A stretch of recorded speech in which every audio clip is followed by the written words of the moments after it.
जय जगन्नाथ पिला माने तुम समस्त की स्वागत करुच्ची आज आउ गोटे बहुत ही इंपोर्टेंट वीडियो रे।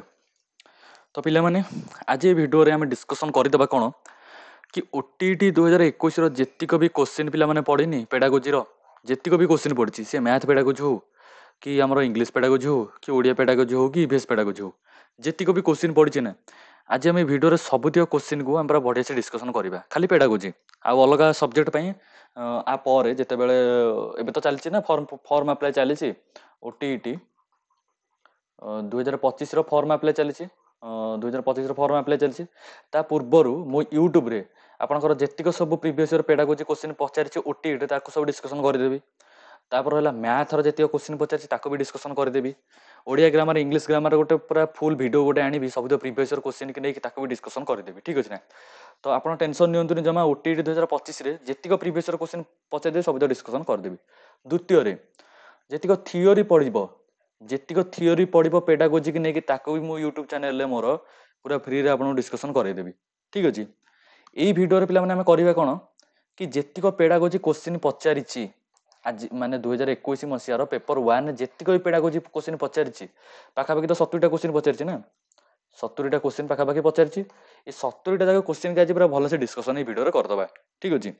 आउ एमती डिस्कसन करवा जमीक कि आपर पूरा कनसेप्ट पूरा क्लियर करदेवी मुझे ठीक अच्छे ना कारण आप प्रीवियस ईयर भल से पढ़ीदे तो आप जानीदे कौन पढ़े कौन है कौन जिन छाड़े कौन पढ़े कौन जिन जानवा दरकार आप जानदे प्रीवियस ईयर कौ भाया पचार कारण जहाँ पचार तो सिलेबस भितर पचार कि सिलेबस तो आम सब पढ़ार नहीं जो जिन इंपोर्टेंट आम से जिन पढ़ा कौ जिन इंपोर्टेंट आज आप आइडेंटिफाई करके रखी दिखाँ आउ गोटे कथा मु आज सब क्वेश्चन ऑप्शन गुड़ा भी भलसे एनालिसिस करके पढ़ेबी जहाँफल कि भिडियोटा लंबा हो आपण मैंने कौन करेंगे ना टी जो जिन आप जानते ना ताको स्किप करी जी जदि जो जिन जानी ना कि नुआ नुआ लगू जो जिन नोट बनइबे कारण नोट बनवा इंपोर्टेंट आप थियोरी नोट न बन चलो ठीक अच्छे थियोरी नोट न बनने चलो कितु प्रीवियस नोटा बनवाटा बहुत इंपोर्टेंट पिला माने कारण प्रीवियस डायरेक्ट क्वेश्चन आप नेक्स्ट एग्जाम को देखिदेवे डायरेक्ट क्वेश्चन देखिए यहाँ डाउट करार ना ठीक अच्छे। तो चलतु स्टार्ट करदे आज भिडियो आज भिडियो आम सबुत पेडागोजी क्वेश्चन डिस्कसन करा पाखापाखि 70टा क्वेश्चन डिस्कसन करा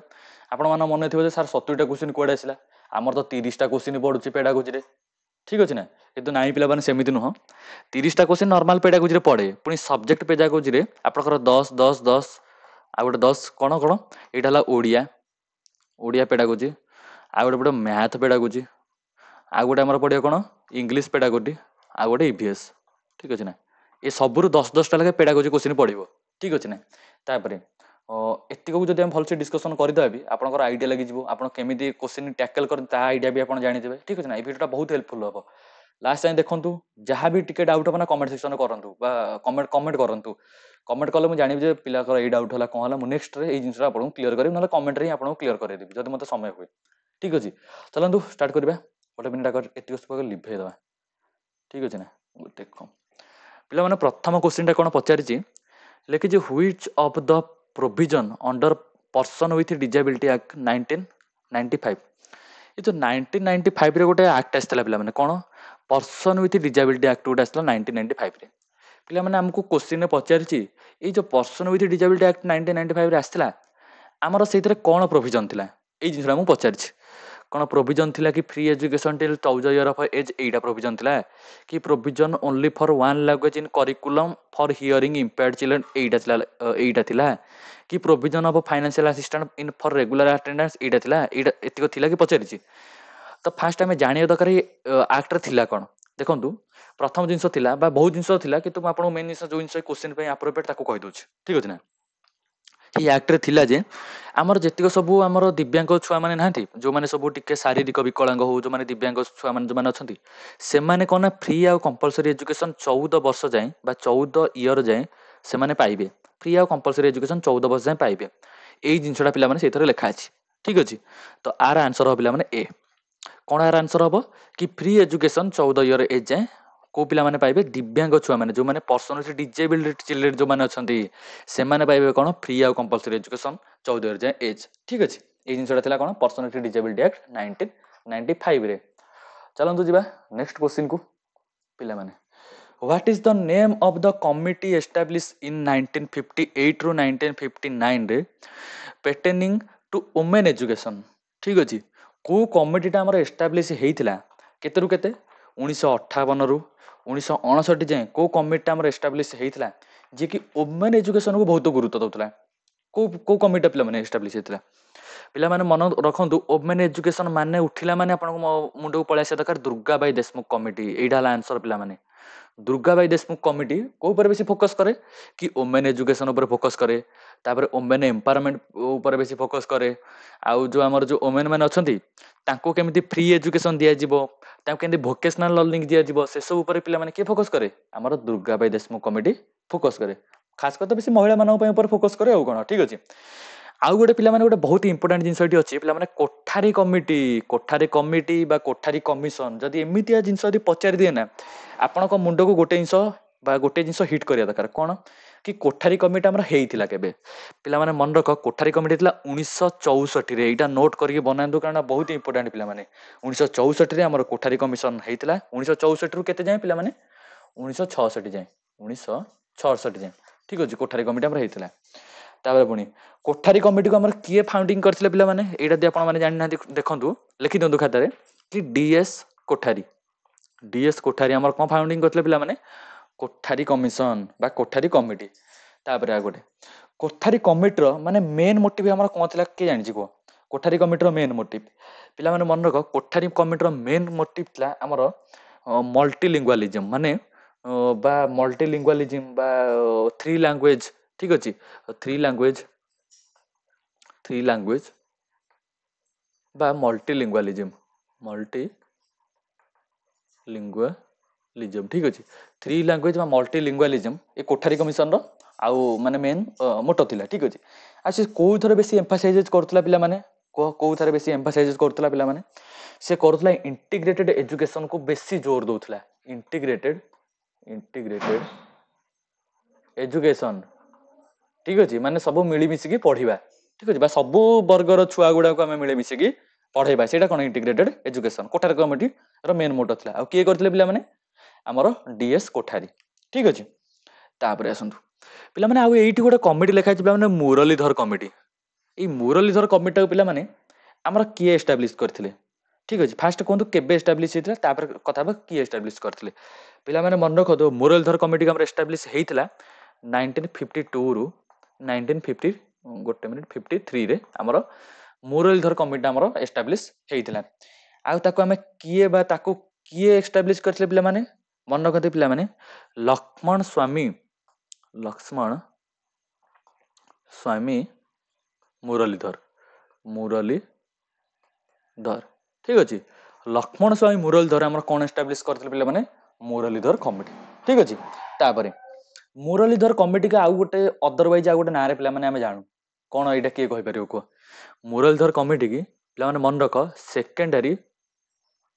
ସେକେଣ୍ଡାରୀ ଏଜୁକେସନ କମିଶନ ବା କମିଟି, ଆଉ କମିଟି, ଠିକ ଅଛି। ସେକେଣ୍ଡାରୀ ଏଜୁକେସନ କମିଟି ବା ସେକେଣ୍ଡାରୀ ଏଜୁକେସନ କମିଶନ ଆପଣ କହିପାରିବେ। ତାକୁ କଣ କୁହାଯାଏ ପିଲାମାନେ? ମୁରଲୀଧର କମିଟି ବୋଲି କୁହାଯାଏ। କଣ ପାଇଁ ସେକେଣ୍ଡାରୀ ଏଜୁକେସନ? କାରଣ ସେକେଣ୍ଡାରୀ ଲେବୁଲରେ, ଠିକ ଅଛି, ବା ହାଇସ୍କୁଲ ଲେବୁଲରେ ଆମର ପ୍ରାୟ ଡେଭଲପମେଣ୍ଟ ପାଇଁ ବା ହାଇସ୍କୁଲ ଲେବୁଲର ଟିଚର ଗୁଡା କେମିତି ଭଲସେ ଟ୍ରେନିଂ ପାଇବେ, ଛୁଆ ଗୁଡା କେମିତି ପଢିବେ, ତାଙ୍କ ପାଇଁ କଣ ଲ ଫ ବନା ହବ ବା କଣ ଆକ୍ଟ ଆଣା ହବ, ସେସବୁ ଉପରେ ଡିସ୍କସନ କୋଉ କମିଟି ହଉଥିଲା? ପ୍ରାୟ ମୁରଲୀଧର କମିଟି, ଠିକ ଅଛି। ତାପରେ ଆମେ ତ କୋଠାରୀ କମିଶନ ବିଷୟରେ କହିଦେଲି ବା କୋଠାରୀ କମିଟି ବିଷୟରେ କହିଦେଲି, ମୁରଲୀଧର କମିଟି କହିଦେଲି, ଦୁର୍ଗାବାଇ କହିଦେଲି। ଆଉ ଗୋଟେ ହେଲା ରାଧାକୃଷ୍ଣ କମିଟି। ବହୁତ ଇମ୍ପୋର୍ଟାଣ୍ଟ ପିଲାମାନେ, ରାଧାକୃଷ୍ଣ କମିଟି। ରାଧାକୃଷ୍ଣ କମିଟି ବିଷୟରେ ପିଲାମାନେ କିଏ କହିଥିଲେ? ମନେ ପକାଅ କିଏ କହିଥିଲେ? ତାଙ୍କ ନାଁରୁ ଆପଣ ଜାଣିପାରୁଥିବେ କମିଟି ନାଁରୁ ଆମର ଯିଏ ଥିଲେ ଫାଷ୍ଟ ଭାଇସ୍ ପ୍ରେସିଡେଣ୍ଟ କିଏ ଥିଲେ? ଆମର ସର୍ବପଲ୍ଲୀ ରାଧାକୃଷ୍ଣ, ଠିକ ଅଛି ନା। ଆମର ସର୍ବପଲ୍ଲୀ ରାଧାକୃଷ୍ଣ ଆମର କୋଉ କମିଟି କରିଥିଲେ ପିଲାମାନେ? ରାଧାକୃଷ୍ଣ କମିଟି କରିଥିଲେ। ଆମର ସର୍ବପଲ୍ଲୀ ରାଧାକୃଷ୍ଣଙ୍କର ଏଇ ଯୋଉ କମିଟି କରିଥିଲେ ନା, ଏ କମିଟିକୁ ଅଦରୱାଇଜ କୋଉ କମିଟି ବା କୋଉ ଲୋକଙ୍କ ଉପରେ ସେ ବେଶୀ ଏମ୍ଫାସାଇଜ କରିଥିଲେ ପିଲାମାନେ? ମନେ ରଖ, ସେ ୟୁନିଭର୍ସିଟି ଏଜୁକେସନ ଉପରେ,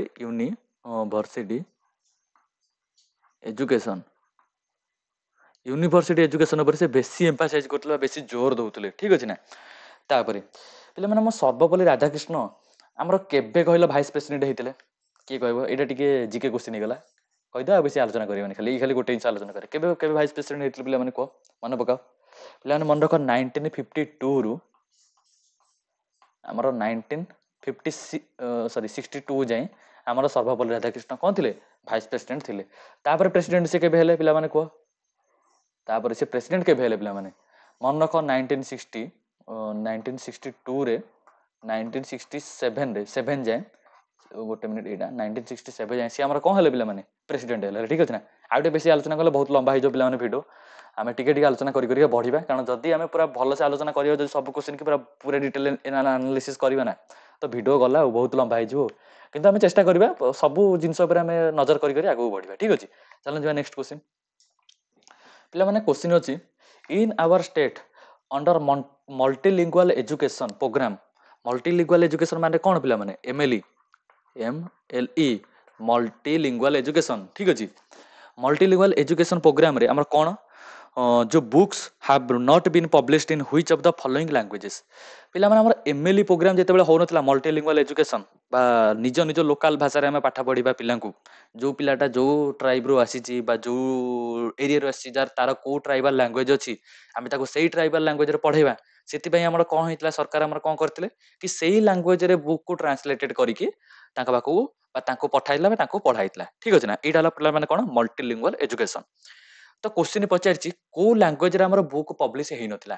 ତାହେଲେ ଏଇଠୁ ଭାବନ୍ତୁ କୋଉ କୋଉ ଲାଙ୍ଗୁଏଜରେ ବୁକ୍ ପବ୍ଲିଶ ହେଇଥିଲା। ଫାଷ୍ଟ ଏତିକି ଜାଣିଦବା, ତାପରେ ଆମେ ଜାଣିଦବା ଯେ କୋଉ ଲାଙ୍ଗୁଏଜରେ ହେଇନଥିଲା। ପିଲାମାନେ ମନେ ରଖ, ସାନ୍ତାଳୀରେ ଆମର ପବ୍ଲିଶ ହେଇଥିଲା ବା ସାନ୍ତାଳୀରେ ଟ୍ରାନ୍ସଲେଟେଡ ହେଇଥିଲା। ସାନ୍ତାଳୀ, ଠିକ୍ ଅଛି, ନର୍ମାଲ ଲାଙ୍ଗୁଏଜରୁ ସାନ୍ତାଳୀ ଲାଙ୍ଗୁଏଜକୁ ଟ୍ରାନ୍ସଲେଟେଡ ହେଇଥିଲା। ସୋରା, ସୋରା, ଠିକ୍ ଅଛି, ସ୍ପେଲିଂଟା ଟିକେ ମାନେ ସୌରା ନା ସୋରା, ଟିକେ ପିଲାମାନେ ସ୍ପେଲିଂଟା ଟିକେ ଦେଖିଦବ ହେଲା। ଠିକ୍ ଅଛି, ତାପରେ କୋୟା, ତାପରେ କୁଇ, କୁଭି, ଠିକ୍ ଅଛି, ତାପରେ କିଶନ, ତାପରେ ମୁଣ୍ଡା, ଠିକ୍ ଅଛି, ବାସ୍ ଏତିକି ପ୍ରାୟ ବୋଧେ। ତାପରେ ଏଇଠି ଅଛି ଭାତୁଡ଼ି, ଭାତୁଡ଼ି, ଠିକ୍ ଅଛି, ଏମିତି ପ୍ରାୟ ଆହୁରି ବି ଅଛି ପିଲାମାନେ। ତ ଏଇସବୁ ଲାଙ୍ଗୁଏଜକୁ କ'ଣ ହେଇଥିଲା ନା, ନର୍ମାଲ ବହି ଗୁଡ଼ାକୁ ଟ୍ରାନ୍ସଲେଟେଡ କରାହେଇକି ଏଇ ଲାଙ୍ଗୁଏଜରେ ପିଲାମାନେ ପବ୍ଲିଶ କରାହେଇଥିଲା। ଯାହାଫଳରେ କ'ଣ ହବ, ଗୋଟେ ଯୋଉ ଛୁଆଟା ଆମର ଥିବ, ସିଏ ଯଦି ଏଇ ଲାଙ୍ଗୁଏଜରେ ବିଲଙ୍ଗ କରେ ନା, ତାକୁ ଭଲ ଲାଗିବ ପାଠ ପଢିବାକୁ ବା ସିଏ ଜଲ୍ଦି ପାଠଟାକୁ ଧରିବ। ଅଲଗା ଲାଙ୍ଗୁଏଜ ଥିଲା ନା, ପୁଣି ତାକୁ ଟ୍ରାନ୍ସଲେଟ କରିକି ଗୋଟେ ଟିଚର ବୁଝଉଥିଲା। ଠିକ୍ ଅଛି, ତ ଏସବୁ ସିଷ୍ଟମ ନ ହେଇକି ତା ନିଜ ଲାଙ୍ଗୁଏଜ ସେ ଯେହେତୁ ନିଜେ ପଢିବ, ସେସବୁ ପାଇଁ ଏଇ MLE ମଲ୍ଟିଲିଙ୍ଗୁଆଲ ଏଜୁକେସନ ପ୍ରୋଗ୍ରାମରେ ବୁକ୍ ଗୁଡା ସବୁ ଟ୍ରାନ୍ସଲେଟେଡ କରାଯାଇଥିଲା। ତ କ୍ୱେଶ୍ଚିନ୍ ପଚାରିଛି କୋଉ ବୁକଟା ଟ୍ରାନ୍ସଲେଟେଡ କରାହେଇ ନଥିଲା। ଆପଣ ତ କିଶନ କରାହେଇଛି, କୋୟା ବି କରାହେଇଛି, ଠିକ୍ ଅଛି, ଆଉ ଭାତୁଡ଼ି ବି କରାହେଇଛି। କୋଉଟା କରାହେଇଥିଲା ପିଲାମାନେ? ଓରମ। ଓରମଟା ଆମର ପିଲାମାନେ କରାହେଇ ନଥିଲା। ମନେ ରଖ ପିଲାମାନେ, କୋଉଟା କରାହେଇଥିଲା? ଓରମ। ଠିକ୍ ଅଛି, ଚାଲନ୍ତୁ ଯିବା ନେକ୍ସଟ କ୍ୱେଶ୍ଚିନ୍। क्वेश्चन ଅଛି ପିଲାମାନେ, which of the following is related to principles under NCF 2005। NCF ମାନେ କ'ଣ ପିଲାମାନେ? NCF ମାନେ ନ୍ୟାସନାଲ କରିକୁଲମ ଫ୍ରେମୱାର୍କ। ଠିକ୍ ଅଛି, ନ୍ୟାସନାଲ କରିକୁଲମ ଫ୍ରେମୱାର୍କ 2005ରେ କୋଉ ଜିନିଷଟା ପିଲାମାନେ ଆମ ରିଲେଟେଡ ନୁହଁ ପଚାରିଛି। ଠିକ୍ ଅଛି ନା, ରିଲେଟେଡ ପଚାରିଛି ପରା, ରିଲେଟେଡ ନୁହଁ ପଚାରିନି, ରିଲେଟେଡ ପଚାରିଛି। କୁହ ପିଲାମାନେ, କୋଉ ସବୁ ପିଲାମାନେ ରିଲେଟେଡ?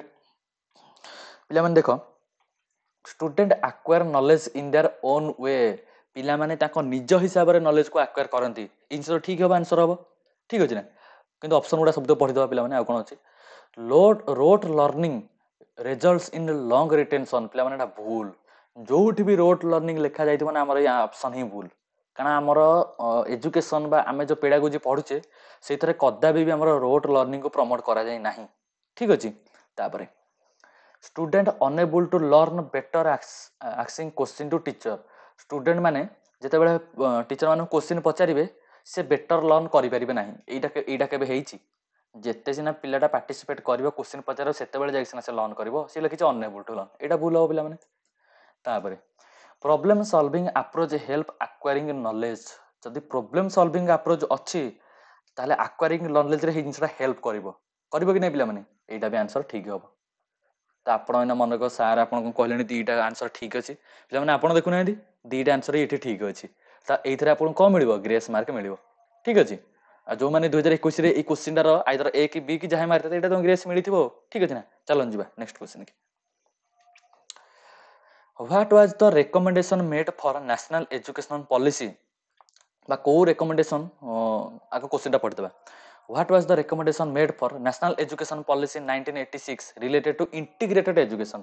पिला माने integrated education माने कौन फास्ट ठीक अच्छे इंटीग्रेटेड एजुकेशन माने कौन पिला माने मन पका कौन एजुकेशन इंटीग्रेटेड मैं बहुत थर कहली बहुत थर पिला माने बुझी सारी इंटीग्रेटेड एजुकेशन माने कौन पिला माने मन रखु जिते बेले कौन सी एबल्ड स्टूडेंट डिफरेंटली डिफरेंटली माने विकलांग पिला डिफरेंटली रेंटली एबल्ड स्टूडेंट ठीक अच्छे आ नॉर्मल स्टूडेंट एम सब मिसिकी पाठ पढ़ुवे गोटे क्लासरूम रे ठीक अच्छे जार कौन प्रकार कमी रही था जो छुआटा बारे तार शारीरिक विकलांग हो मानसिक विकलांग हो कि शारीरिक एमती किसी प्रोब्लेम थी से पिला आ जो पिला पूरा नॉर्मल थी से पिला जदि मिसिकी पढ़े ना से जिनसा कौन कहते पे इंटीग्रेटेड एजुकेशन ठीक अच्छे यहाँ कहते आमको पचार कौ रेकमेंडेशन था नेशनल एजुकेशन पॉलिसी 19 को रेकमेंडेशन पे ठीक अच्छे ये पे को रेकमेंडेशन था student who need differentiated learning technique are requirement will learn together एटा थिला हितरे ना एटा जमा नथिला तापर regular class teacher will take responsibility teaching एटा भी नथिला less and moderately differently abled student will receive education in regular बा नॉर्मल स्कूल एटा पिला माने थिला ठीक अछि तो ऑप्शन सी हो पिला माने करेक्ट लास्ट ऑप्शन टा कोन स्पेशल स्कूल्स पर ना एटा भी नथिला ठीक अछि चलन जीवा नेक्स्ट क्वेश्चन की learning is a change in behaviour due to punishment और रीइनफोर्समेंट किए पिला माने कहथिले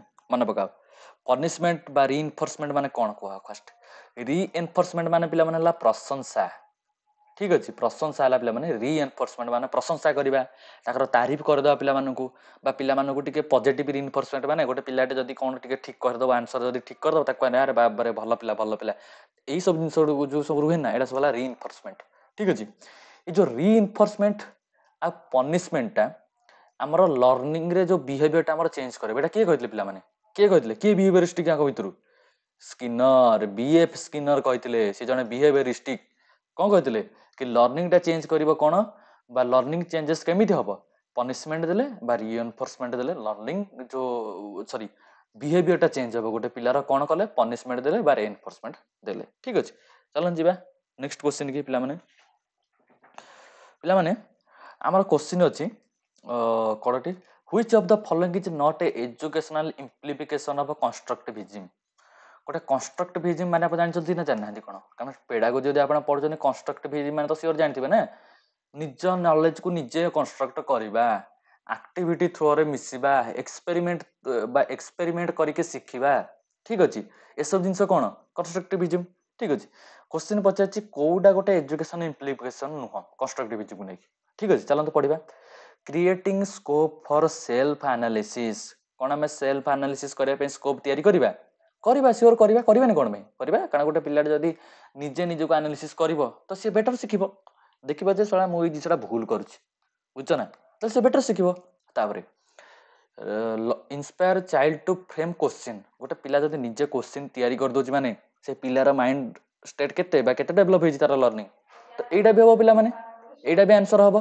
तापर learning to be control by teachers एटा जमा हबनी टीचर कोन लर्निंग टा खाली कंट्रोल करिवे लर्निंग टीचर फ्लेक्सिबल करिवे पिला अनुसार लर्निंग करिवे पिलाटा केते शिखुची ता अनुसार पिला माने लर्निंग टा को एनहांस करिवे कि इंप्रूव करिवे कि कमेइबे बढ़ेइबे ता अनुसार करिवे ठीक अछि ना केबे कंट्रोल करिवेनी ठीक अछि ना टीचर गोटे फैसिलिटेटर हेबे ना कि कंट्रोलर हेबे ठीक अछि ना तो एटा हबनी giving importance to realistic approach problem solving एटा हबो पिला माने ठीक अछि तार तीनटा ऑप्शन ठीक अछि गोटे ऑप्शन भूल अछि तो एटा सी हला आंसर ठीक अछि चलन जिबा नेक्स्ट क्वेश्चन की 8 number which of the following statement is not अब पिला माने जेतो जे नॉट टा को पिला माने देखुना ना नॉट टा को सब ध्यान जगार कारण म आपन पढौछि बोली मोर ध्यान पळौछि ठीक अछि जेते आपण क्वेश्चन करिवे ना प्राय समय नॉट ऊपर पिला माने ध्यान जिवो ना जिते बेले भी नॉट देखिदेवे ना तळपटे टिके ना कोन अंडरलाइनिंग कर देबे ना जाहाले टिके कर देबे कारण आपण ए नॉट जोगु ना बहुत पिला माने कंफ्यूज हो क्वेश्चन भूल कर दियंती तो नॉट टा पिला माने सब ध्यान रखिबे ठीक अछि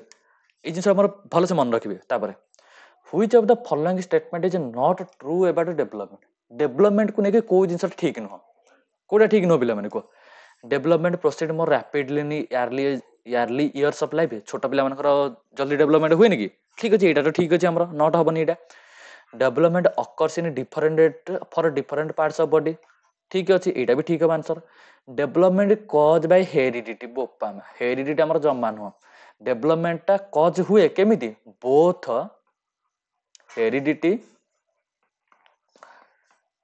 एंड एनवायरनमेंट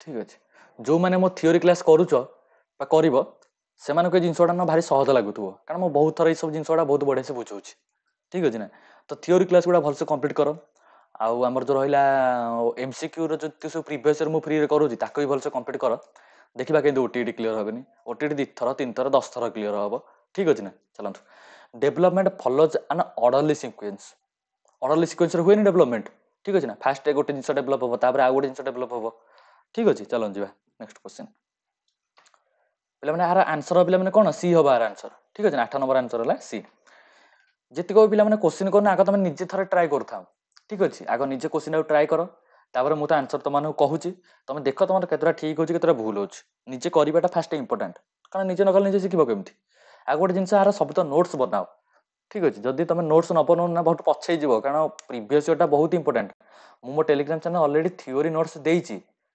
ठीक अच्छे थियोरी नोट्स अलरेडी देती थियोरी भी सब जिन सब मेंशन अच्छी फिर भी तुम प्रीवियस ईयर कला बेले ना नोट कर पचे तुम थियोरी क्लास कला बेले नोट न कले चलो कारण थियोरी क्लास नोट मुझे टेलीग्राम चैनल प्रोवाइड कर देती किंतु तुम प्रीवियस ईयर कला बेले नोटा टे कर ठीक अच्छे ना कारण यहाँ इंपोर्टाट जब भी नोट न कर पार्छ मुझे जहाँ भी लिखु तार स्क्रीनशॉट नहीं रखी था पर नोट करदेव कौन चलो knowing the ability of children to study a new English language textbook comes but new English language textbook comes under which type of evaluation आमे जानिया को चाहूचे जे से जो पिलाटा अच्छी से इंग्लिश लैंग्वेज टेक्स्ट बुक टाको पढ़ी पारुछि ना नाही पढ़िया पे से योग्य अच्छी ना नहीं आमे को प्रकार इवालुएशन कले जानि परिबा को पिला माने को प्रकार इवालुएशन कले जानि परिबा सपोज आपण टीचर हेबे कि नहीं टीचर हेबे कि नहीं से आपंकर ओटीटी दौरान जदि ओटीटी पास कर योग्य टीचर हवा को ना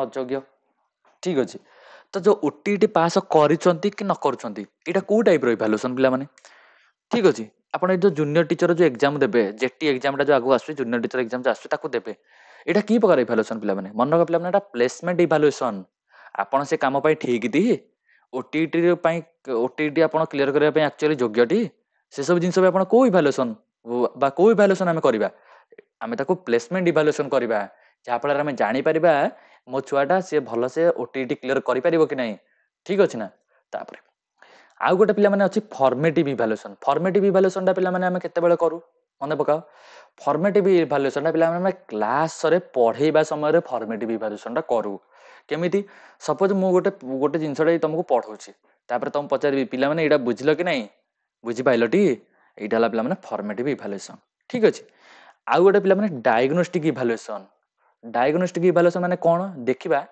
कि गोटे पिलाटे क्लास रे पढ़ला बेले ना अटेंड रहूनी तार किसी गोटे प्रोब्लेम जो ना से अटेंड रही पानी कौन पे अटेंड रहूनी से जिनसा को आम डायग्नोज करी भल से सल्व करवा से जिनसा डायग्नोस्टिक प्रोब्लेम पचार पुरे तो पाठ पढ़ा इंटरेस्ट लगुनि कि मुझे पढ़ला बेले तो मजा लगुनि कि ना बुझीपार कौन सब जिन हो जिनसा पे कौन डायग्नोस्टिक आ समेटिव इवालुएशन पिला माने कौन समेटिव इवालुएशन माने है कि जितेबले आपण गोटे कोर्स कंप्लीट करते तापर सबुतिक ओभरऑल केते मार्क रोचे पिलार ताकू देखापी आप समेटिव करेंगे जमीती कि हाफ इयरली एग्जामटा तापर आनुआल एग्जामटा ना गोटे यूनिट सरीगला यूनिट टेस्ट जब आप करेंगे सहीटा ठीक अच्छे ना यहाँ सब कौन समेटिव इवालुएशन ठीक अच्छे चलो जा पे नेक्स्ट क्वेश्चन की आउ गोटे जिन पिला माने तुम मान जो मैंने भी ओटीटी प्रिपरेशन करुच ना सपोज तुम मान पाखे थियोरी देखा टाइम ना थियोरी देखा जमा टाइम ना ठीक अच्छे ताल तुम गोटे कम कर मो टेलीग्राम चैनल पे जॉइन कर दियो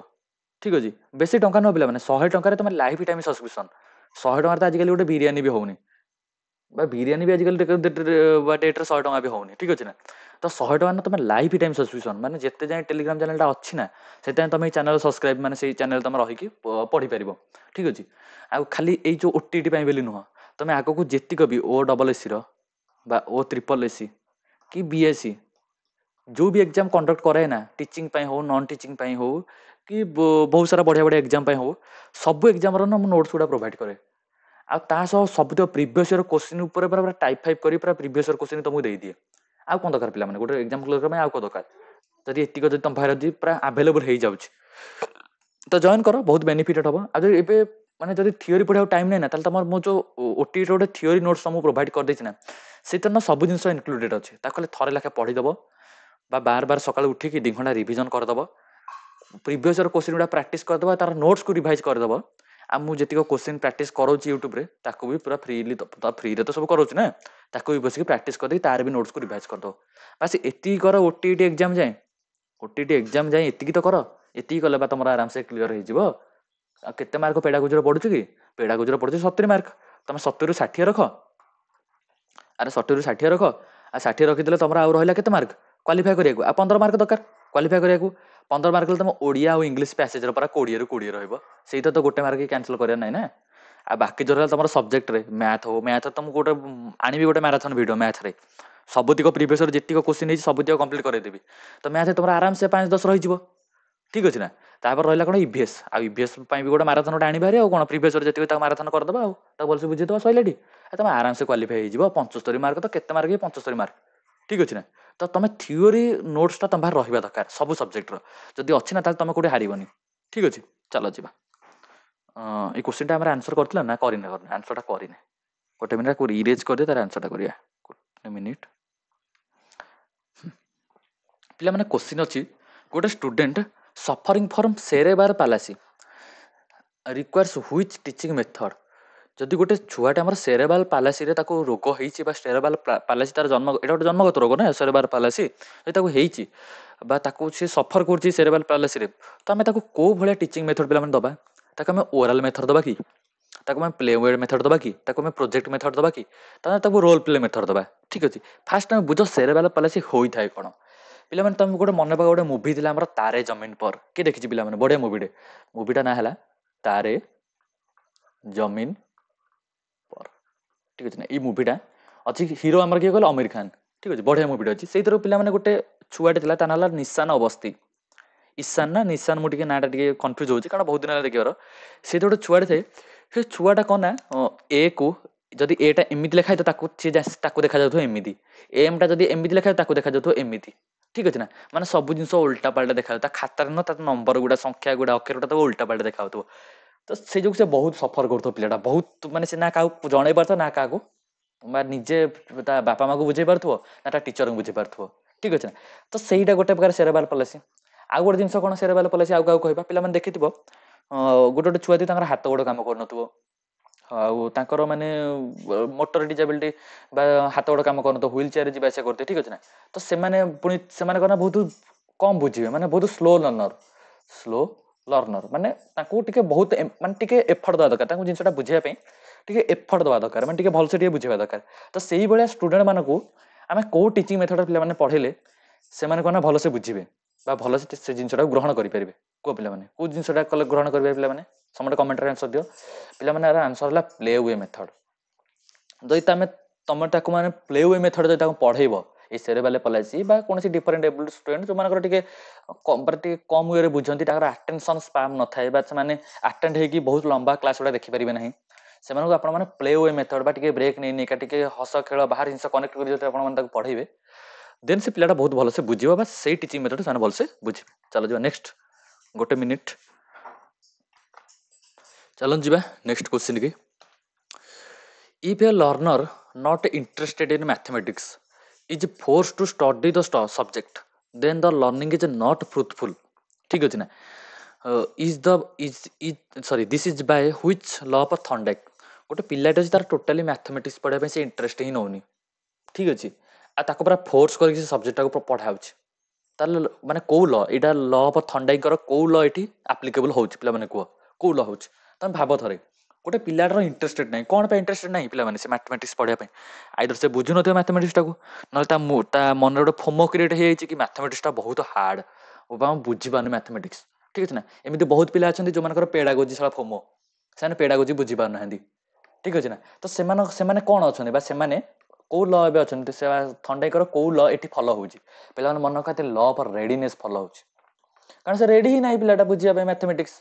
ତାକୁ ହିଁ ଯୋଉ ପୁରା ବୋଝ ଲାଗୁଛି ସେ ପିଲାଟାକୁ। ଯେତେବେଳେ ଯାଏ ଆପଣ ମାନେ ବୁଝିକି ନ ପଢିବେ ସେଥିପାଇଁ ଯୋଉ ଜିନିଷ ବି ଆପଣ ପଢନ୍ତୁ ଆପଣଙ୍କୁ ବୋଝ ଲାଗିବ। ଇଣ୍ଟରେଷ୍ଟେଡ ହେଇକି ଯଦି ମଜାଳିଆ ମେଥଡ ଯଦି ଆପଣ ଯଦି ପଢୁଛନ୍ତି ନା ସିଓର ଆପଣଙ୍କୁ ଭଲ ଲାଗିବ। କିନ୍ତୁ ଯଦି ଆପଣ ମାନେ ଗୋଟେ ଛୁଆକୁ ଯଦି ପୁରା ପୁରା ଫୋର୍ସଫୁଲି ପଢଉଛନ୍ତି ତାକୁ ତା ବୁଝୁନାହାନ୍ତି ସେ ପିଲାଟା ବୁଝିବ କି ନ ବୁଝିବ ଆପଣ ନିଜକୁ ବୁଝିବା ଭଳିଆ ଖାଲି ପଢେଇ ଦଉଛନ୍ତି ତାହେଲେ ସେ ଆପେ ଆପେ ତ ସିଏ ତ ନିଜେ ରେଡି ହବନି ଆପଣ ବୁଝିବ କଣ ପାଠ। ଠିକ ଅଛି ନା। ତ ଏଠି କୋଉ ଲ ଆପ୍ଲିକେବୁଲ ପିଲାମାନେ ଲ ଅଫ ରେଡିନେସ। ଠିକ ଅଛି ପିଲାମାନେ ଏଠି ଲେଖା ହେଇଛି ଲ ଅଫ ଏକ୍ସରସାଇଜ ପିଲାମାନେ କଣ ଜାଣିଛନ୍ତି ନା ଲ ଅଫ ଏକ୍ସରସାଇଜ। ଏକ୍ସରସାଇଜଟା ହେଲା ଗୋଟେ ହେଲା ଲ ଅଫ ଏକ୍ସରସାଇଜ ମାନେ ହେଲା ବା ଏକ୍ସରସାଇଜ କୁ ଅଦରାଇଜ ଆମେ କଣ କହିବା ଜାଣିଛୁ ନା law of practice. Law of practice ଠିକ ଅଛି ନା। ଲ ଅଫ ପ୍ରାକ୍ଟିସ ମାନେ ହେଲା ଲ ଅଫ ଏକ୍ସରସାଇଜ ମାନେ ତାର ଅଦର ନେମଟା ହେଲା ମାନେ ଆପଣ ଯେତେ ପ୍ରାକ୍ଟିସ କରିବେ ସେତେ ଆପଣ କନେକ୍ଟେଡ ଫିଲ୍ କରିବେ ବା ସେ ଜିନିଷକୁ ଧରିଦେବେ ଆପେ ଆପେ। ଠିକ ଅଛି ନା ଯେତେ ପ୍ରାକ୍ଟିସ କରିବେ ଦେଖିଥିବେ ଗୋଟେ ପିଲାଙ୍କର ମ୍ୟାଥ ହଉନଥିବ କିନ୍ତୁ ସେ ବାର ବାର ପ୍ରାକ୍ଟିସ କରିକି ତାଙ୍କର ମ୍ୟାଥ ହେଇଯିବ। ଠିକ ଅଛି ନା। ତାପରେ ଲ ଅଫ ଇଫେକ୍ଟ କଣ ଯେତେବେଳେ ଆପଣ ଗୋଟେ କାମଟେ କରୁଛନ୍ତି ନା ଆପଣଙ୍କୁ ଗୋଟେ ପଜିଟିଭ ମିଳିଗଲା ବା ପଜିଟିଭ ରେଜଲ୍ଟ ଆପଣଙ୍କୁ ମିଳିଗଲା। ସପୋଜ ଆପଣ ଭଲସେ ମ୍ୟାଥ କଲେ ଆଉ ଆପଣ ଟିକେ ନାକୁ ମ୍ୟାଥର କନସେପ୍ଟ ବୁଝିଛନ୍ତି ତାପରେ ଆପଣ ଭଲ ମ୍ୟାଥର ସବୁତକ କୋଶ୍ଚିନ୍ ଗୁଡା କରିଦେଲେ ତ ଆପଣଙ୍କୁ ଗୋଟେ ପଜିଟିଭ ରେଜଲ୍ଟ ମିଳିଲା। ତାପରେ ଆପଣ କଣ ଇଣ୍ଟରେଷ୍ଟେଡ ନେଇକି ମ୍ୟାଥ ପଢିଲେ। ଠିକ ଅଛି ନା। ତ ଏଇଟା ହେଲା ଲ ଅଫ ଇଫେକ୍ଟ। କିନ୍ତୁ ଯଦି ଆପଣ ମାନେ ମ୍ୟାଥଟା ପଢିଲେ କିନ୍ତୁ ଆପଣଙ୍କର କିଛି ବହୁତ ସମୟ ପଢିଲେ କିନ୍ତୁ କିଛି ରେଜଲ୍ଟ ମିଳିଲାନି ତ ଆପଣ କଣ ଆଉଥରେ ପଢିବାକୁ ଇଚ୍ଛାକୃତ କରିବେ କି? କରିବେ କିନ୍ତୁ ଯାହାହେଲେ ବି ଟିକେ ମନୋବଳଟା କମିଯିବ। ଏଇ ଜିନିଷଟା ପିଲାମାନେ କଣ ଲ ଅଫ ଇଫେକ୍ଟ। ଠିକ ଅଛି ନା। ତ ଅପସନ ଯୋଉ କ୍ୱେଶ୍ଚିନ୍ 11 ର ଆନ୍ସର ପିଲାମାନେ କଣ ଅପସନ ନମ୍ବର ବି। ଚାଲନ୍ତୁ ଯିବା ନେକ୍ସଟ କ୍ୱେଶ୍ଚିନ୍ କି 12 ନମ୍ବର କ୍ୱେଶ୍ଚିନ୍ କି ଯିବା। Which of the following is not a demerit of a group learning? ଏଇଠି ଗୋଟେ ନଟ୍ ଲେଖିଦେଇଛି ଦେଖୁନାହାନ୍ତି ନଟ୍ ତ ଲଗେଇଦେଲା ମାନେ ତ ସରିଗଲା କଥା ଆଉ। ଠିକ ଅଛି ନା। Which of the following is not a demerit of a group learning? Group learning ର କୋଉଟା ଗୋଟେ ଡିମେରିଟ ନୁହେଁ ତାହେଲେ କଣ ସବୁ ମେରିଟ। ଠିକ ଅଛି ନା। ଦେଖ being influenced by a certain individual ଯେତେବେଳେ ଆମେ ଗୋଟେ ଗ୍ରୁପରେ ପାଠ ପଢୁଛେ ବା ଗ୍ରୁପ ଲର୍ଣ୍ଣିଂ କରୁଛେ ପିଲାମାନଙ୍କୁ ନେଇକି ଗୋଟେ ଗ୍ରୁପ କାମ କରାଉଛେ ଗୋଟେ ଇଣ୍ଡିଭିଜୁଆଲ ଯିଏ ଥିବ ତାଙ୍କ ଗ୍ରୁପରେ ସିଏ ଇନଫ୍ଲୁଏନ୍ସ କରାଉଥିବ ସମସ୍ତଙ୍କୁ। ତ ଏଇଟା ଆଉ କଣ ଗ୍ରୁପ ଲର୍ଣ୍ଣିଂ ହେଇପାରିବ କି ପିଲାମାନେ କହୁନାହାନ୍ତି ହେଇପାରିବନି ନା। କାରଣ ସିଏ ଇନଫ୍ଲୁଏନ୍ସ କରେଇଲା ଆପଣ ନା ସମସ୍ତଙ୍କର ସିନା କାମ ରହିଲେ ଗ୍ରୁପ ଲର୍ଣ୍ଣିଂ ହବ ସମସ୍ତେ ମିଳିମିଶିଲେ ସିନା ଗ୍ରୁପ ଲର୍ଣ୍ଣିଂ କିନ୍ତୁ ଗୋଟେ ଇଣ୍ଡିଭିଜୁଆଲ ଇନଫ୍ଲୁଏନ୍ସ କରେଇଲା କେମିତି ଗ୍ରୁପ ଲର୍ଣ୍ଣିଂ ହବ ହବନି ନା। ତାପରେ ସମ୍ ଷ୍ଟୁଡେଣ୍ଟ ଏକ୍ଜିବିଟ୍ ଦେୟାର ଡୋମିନାନ୍ସ ଗୋଟେ ପିଲା ଦିଏ ସିଏ କହ ଆମେ ଷଣ୍ଢ ଆମେ ଶଳା ଡନ ଗ୍ରୁପରେ ଆଉ ବାକି ସବୁ ଆମ କଥା ଶୁଣିବେ ତାହେଲେ କଣ ଗ୍ରୁପ ଆକ୍ଟିଭିଟି ହବ ପିଲାମାନେ ଭାବୁଛନ୍ତି ହବ ଜମା ହବନି।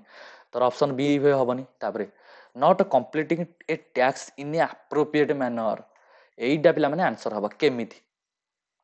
ଠିକ ଅଛି ନା କେମିତି ଦେଖନ୍ତୁ ସପୋଜ ଆପଣ ଗୋଟେ ଗ୍ରୁପ ଆକ୍ଟିଭିଟି କଲେ ମାନେ ଅଛି କି ଆପଣ ଆପ୍ରୋପ୍ରିଏଟ ମ୍ୟାନରରେ ସେ ପ୍ରୋବ୍ଲେମଟାକୁ ସଲ୍ଭ କରିବେ ବୋଲି ଗୋଟେ ପ୍ରୋବ୍ଲେମ ଆପଣଙ୍କୁ ଦିଆହେଲା ଆପଣ 5 ଜଣ ସାଙ୍ଗ ମିଶିକି ଗୋଟେ ପ୍ରୋବ୍ଲେମ ଦିଆଗଲା ଏଇ ପିଲାମାନେ ଗଲ ଏଇ ପ୍ରୋବ୍ଲେମଟାକୁ ସଲ୍ଭ କଲ କଣ ଗ୍ୟାରେଣ୍ଟି ଅଛି ଆପଣ ସେଇ ଆପ୍ରୋପ୍ରିଏଟ ମ୍ୟାନରରେ ସଲ୍ଭ କରିବେ ବୋଲି। ଯେହେତୁ ଗୋଟେ ଗ୍ରୁପ ଅଛି ସପୋଜ ଗୋଟେ ପିଲାକୁ ଲାଗିଲା ଆରେ ଭାଇ ମାନେ ଏଇସବୁ ମେଥଡ କଲେ ସହଜ ହେଇଯିବ ତ ସମସ୍ତେ ମିଶିକି ଗୋଟେ ହେଇ ମେଥଡ କରିକି ସଲ୍ଭ କରିଦେଲେ ଆପ୍ରୋପ୍ରିଏଟ ମ୍ୟାନର ନ କରିକି ଅଲଗା ଗୋଟେ ମ୍ୟାନର କରି ସଲ୍ଭ କରିଦେଲେ। ଠିକ ଅଛି ନା। ଗୋଟେ ମିନିଟ ପିଲାମାନେ ସାଉଣ୍ଡଟାକୁ ତ ପିଲାମାନେ ଟିକେ ସାଉଣ୍ଡ ହେଲା ତ ଭିଡିଓରେ ଟିକେ ପଜ କରିଦେଇଥିଲେ। ତାପରେ ହଁ ତ ଆପ୍ରୋପ୍ରିଏଟ ମ୍ୟାନରରେ ଗୋଟେ କାମଟା ହବ ବୋଲି କଣ ମାନେ ଅଛି ଯଦି ଗୋଟେ ଗ୍ରୁପରେ ପିଲାମାନେ ଅଛନ୍ତି ବା ଗ୍ରୁପରେ ଯଦି ପିଲାମାନେ ଅଛନ୍ତି ଗୋଟେ କାମଟା କରିବା ପାଇଁ ଗୋଟେ ଭଲ ମେଥଡ ଅଛି ଯୋଉମାନେ ପିଲାମାନେ ଜାଣିଛନ୍ତି ସହଜରେ ହେଇଯିବ ସେ ସେଇ ମେଥଡରେ କରିଦେବେ କାମଟାକୁ ବୁଝୁଛନ୍ତି ନା। ତାପରେ many students don't get the opportunity to utilize enough time in an activity ଏଇଟା ଜମା ହବନି ବା ଏଇଟା ଆନ୍ସର ହବନି କଣ ପାଇଁ ହବନି ଦେଖନ୍ତୁ ସପୋଜ କିଛିଟା ଆପଣ ମନେକର 10ଟା ପିଲାକୁ ନେଇ ଗୋଟେ ଗ୍ରୁପ କଲେ ଠିକ ଅଛି ସେଇଥିରେ 6ଟା ପିଲା ବେନିଫିଟେଡ ହେଲେ ବା 6ଟା ପିଲା ଭଲସେ ଶିଖିଗଲେ କିନ୍ତୁ 4ଟା ପିଲା ଶିଖିପାରିଲେନି ତ ସେମାନେ କଣ ଭଲ ପ୍ରପର ଅପରଚୁନିଟି ପାଇଲେ କି ବା ଏନଫ ଟାଇମ ପାଇଲେ କି ପ୍ରପର ଅପରଚୁନିଟି ପାଇଲେ କି ପାଇଲେନି ନା। ଠିକ ଅଛି ତ ଚାଲନ୍ତୁ ତ ଆର ଆନ୍ସର ପିଲାମାନେ କଣ ହବ ପିଲାମାନେ ଅପସନ ନମ୍ବର ସି। ଚାଲନ୍ତୁ ଯିବା ନେକ୍ସଟ କ୍ୱେଶ୍ଚିନ୍ ଆମର କଣ ଅଛି। ତାପରେ who is the creator of operant conditioning operant conditioner ପିଲାମାନେ କ୍ରିଏଟର ପିଲାମାନେ କିଏ କୁହ କୁହ କୁହ କୁହ କ୍ରିଏଟର କିଏ ପିଲାମାନେ ମନେ ରଖ ଅପରେଣ୍ଟ କଣ୍ଡିସନର କ୍ରିଏଟର ହେଲେ ବା ଯିଏ ଦେଇଛନ୍ତି ଏଇ ଯୋଉ ଲ ଟାକୁ ଯିଏ ଦେଇଛନ୍ତି ସିଏ ହେଲେ ଆମର ବିଏଫ ସ୍କିନର। ବିଏଫ ସ୍କିନର ଆମର କଣ ଦେଇଛନ୍ତି ପିଲାମାନେ ଅପରେଣ୍ଟ କଣ୍ଡିସନିଂ। ଅପରେଣ୍ଟ କଣ୍ଡିସନିଂରେ ଆମର କଣ ଥାଏ ଯଦି ଆମେ ରେନଫୋର୍ସମେଣ୍ଟ ଦବା ଯଦି ରିଇନଫୋର୍ସମେଣ୍ଟ ଦବା ବା କିଛି ଏମିତି କି ଜିନିଷ ପଜିଟିଭ ରିଇନଫୋର୍ସମେଣ୍ଟ ବା ଆମେ ସପୋଜ ଗୋଟେ ପିଲାଟାକୁ ପ୍ରଶଂସା କରିବା ହେଲା ଠିକ ଅଛି ତାହେଲେ ତାର ବିହେଭିୟରରେ ଇନକ୍ରିଜ ହବ। ଠିକ ଅଛି ଆଉ ଯଦି ଆମେ ତାକୁ ପନିସମେଣ୍ଟ ଦବା ନେଗେଟିଭ ରିଇନଫୋର୍ସମେଣ୍ଟ କଣ ପନିସମେଣ୍ଟ ପନିସମେଣ୍ଟ ଦବା ତାହେଲେ କ'ଣ ତାର ଡିକ୍ରିଜ୍ କରିବେ ବାପା, ତାର ଆକ୍ଟିଭିଟି ବା ତାର ମୋରାଲ ଡାଉନ୍ ହେଇଯିବ। ଗୋଟେ ପିଲାକୁ ଖାଲି ଗୋଟେ ଷ୍ଟୁଡେଣ୍ଟ ଥିବ, ତାକୁ ଆସୁ କି ନ ଆସୁ ତାକୁ ଆମେ ଭଲସେ ବୁଝେଇବା, ତାକୁ ବାର ବାର ପ୍ରଶଂସା କରିବା, ଆରେ ହବରେ ତୋ ଦ୍ୱାରା, ତୁ ଭଲ ପିଲାଟା ତୋ ଦ୍ୱାରା ହବ ଯଦି ବୁଝେଇବା, ସେ ପିଲାଟା ଦ୍ୱାରା ନ ହଉଥିଲେ ବି ତା ଜିନିଷଟା ତା ପାଠଟା ହେଇଯିବ। କିନ୍ତୁ ଯଦି ଆମେ ତାକୁ ଗୋଟେ ଟ୍ୟାକ୍ସ ଦେଇଥିବା ଯଦି ସେ କରିକି ତାକୁ ବାଡ଼େଇବା, କୁଟେଇକି ବାଡ଼େଇବା, ତାକୁ ଖାଲି ବାଡ଼େଇବା, ତାର ଗୋଟେ ମୋରାଲ ଡାଉନ୍ ହେଇଯିବନି, ସେ ଆପଣଙ୍କ ପାଖରେ ଡରିବ, ଆଉ ଡରିଲେ ଆଉ ଆପଣଙ୍କଠୁ ଶିଖିବ କ'ଣ? ଠିକ୍ ଅଛି ନା। ତ ଅପରେଣ୍ଟ କଣ୍ଡିସନିଂ କ'ଣ ହୁଏ, ଯଦି ଆମେ ତାକୁ ରିଇନଫୋର୍ସମେଣ୍ଟ ଦବା, ପଜିଟିଭ୍ ରିଇନଫୋର୍ସମେଣ୍ଟ ଯଦି ଆମେ ତାକୁ ଦବା, ସେ ପିଲାଟା ଭଲସେ ଶିଖିବ। ଯଦି ଆମେ ତାକୁ ପନିସମେଣ୍ଟ ଦବା, ଖାଲି ବାଡ଼େଇବା, ତାହେଲେ କ'ଣ ପିଲାଟା ତା ମୋରାଲ ଡାଉନ୍ ହେଇଯିବ ନା, ଯେତିକି ତା ଆବିଲିଟି ତାର ଶିଖିବାର ଏଟା କମିଯିବ ପିଲାମାନେ। ଠିକ୍ ଅଛି, ଚାଲନ୍ତୁ ଯିବା ନେକ୍ସଟ କ୍ୱେଶ୍ଚିନ୍ କି। ତାପରେ at what age in a child does emotion like curiosity and shyness develop. ପିଲାମାନେ କ୍ୟୁରିଓସିଟି ମାନେ କ'ଣ କହିଲ ପିଲାମାନେ? କ୍ୟୁରିଓସିଟି ମାନେ ଆଉ ସାଇନେସ୍ ମାନେ କ'ଣ? ପିଲାମାନେ କ୍ୟୁରିଓସିଟି ମାନେ ଜାଣିଛ ନା, ଜିଜ୍ଞାସା। ଜିଜ୍ଞାସା ମାନେ ଜାଣିବାକୁ ଇଚ୍ଛା, କ୍ୟୁରିଓସିଟି, ଠିକ୍ ଅଛି ନା। ଆଉ ସାଇନେସ୍, ସାଇନେସ୍ ମାନେ କ'ଣ? ଲାଜ କରିବା, ଲାଜ କରିବା, ଠିକ୍ ଅଛି। କ୍ୟୁରିଓସିଟି ପରେ କ'ଣ? ଜିଜ୍ଞାସା, ସାଇନେସ୍ ମାନେ ଲାଜ କରିବା। ଏଇ ଯେଉଁ ଇମୋସନ୍ ଗୁଡ଼ା ଆମର କେବେ ଡେଭଲପ୍ ହୁଏ ପିଲାମାନେ? ଯେଉଁ ଛୋଟ ଛୁଆ ଗୁଡ଼ା ଥାଆନ୍ତି ତାଙ୍କର କେବେ ଡେଭଲପ୍ ହୁଏ ପିଲାମାନେ? ମନେ ରଖ 2 ବର୍ଷ ବୟସରୁ ହିଁ ତାର ଷ୍ଟାର୍ଟ ହେଇଯାଏ। କାରଣ 2 ବର୍ଷ ବୟସରୁ ଟିକେ ଟିକେ କଥା କହିବା ଷ୍ଟାର୍ଟ ହେଇଛି ତାଙ୍କର। ଲୋକମାନେ ସବୁ ନୂଆ ନୂଆ ମିଶୁଥିବେ, କାହାକୁ କାହାକୁ ଭୟ କରିଦେବେ। ଗୋଟେ ଲୋକ ଥିବେ ଦେଖିଥିବେ ସେ ଡେଙ୍ଗା ଲୋକଟା, କଳା ଲୋକଟା, ତାକୁ ଦେଖି ଭୟ କରିଦେବେ। ଆଉ ଗୋଟେ ଥିବେ ପିଲା ଥିବେ, ତାଙ୍କୁ ଯଦି କ'ଣ ଗୋଟେ ଖେଳନାଟେ ଦେବ, ସେ ସାଙ୍ଗେ ସାଙ୍ଗେ ତାକୁ ବାଡ଼େଇ ଭାଙ୍ଗିଦେବେ। ତା ଭିତରେ କ'ଣ ଅଛି ଜାଣିବାକୁ ଜିଜ୍ଞାସା ତାଙ୍କର, ଠିକ୍ ଅଛି ନା। ଆଉ ଗୋଟେ ଛୁଆ ଥିବେ, ସେମାନେ ଝିଅ ପିଲାଙ୍କୁ ଦେଖି ଲାଜ କରିବେ, ଠିକ୍ ଅଛି ନା। ତ ଏସବୁ ଜିନିଷ କେବେ ଡେଭଲପ୍ ହୁଏ ପିଲାମାନେ? ମନେ ରଖିଥିବା ପିଲାମାନେ 2 ବର୍ଷ ବୟସରୁ ହିଁ ତାଙ୍କର ଡେଭଲପ୍ ହେଇଯାଏ, ଠିକ୍ ଅଛି। ଚାଲନ୍ତୁ ଯିବା ନେକ୍ସଟ କ୍ୱେଶ୍ଚିନ୍କୁ। ଗୋଟେ ମିନିଟ୍, ହଁ। ତାପରେ ଲେଖା ହେଇଛି which of the following is not a law of heredity propounded by Mendel.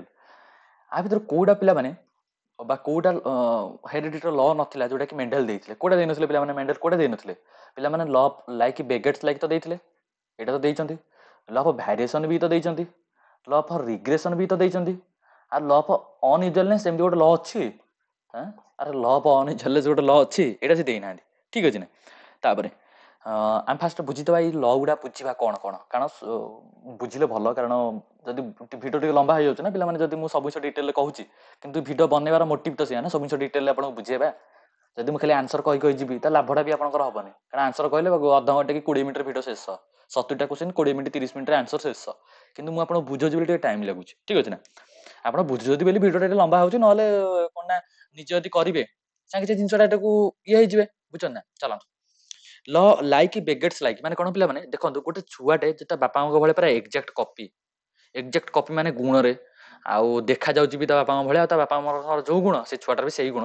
ତ ଏଇ ଜିନିଷଟା ଲ ଲାଇକ୍ ବେଗେଟ୍ସ ଲାଇକ୍, ଠିକ୍ ଅଛି ନା। ଲ ଅଫ୍ ଭ୍ୟାରିଏସନ୍ କ'ଣ ପିଲାମାନେ? ଲ ଅଫ୍ ଭ୍ୟାରିଏସନ୍ କ'ଣ?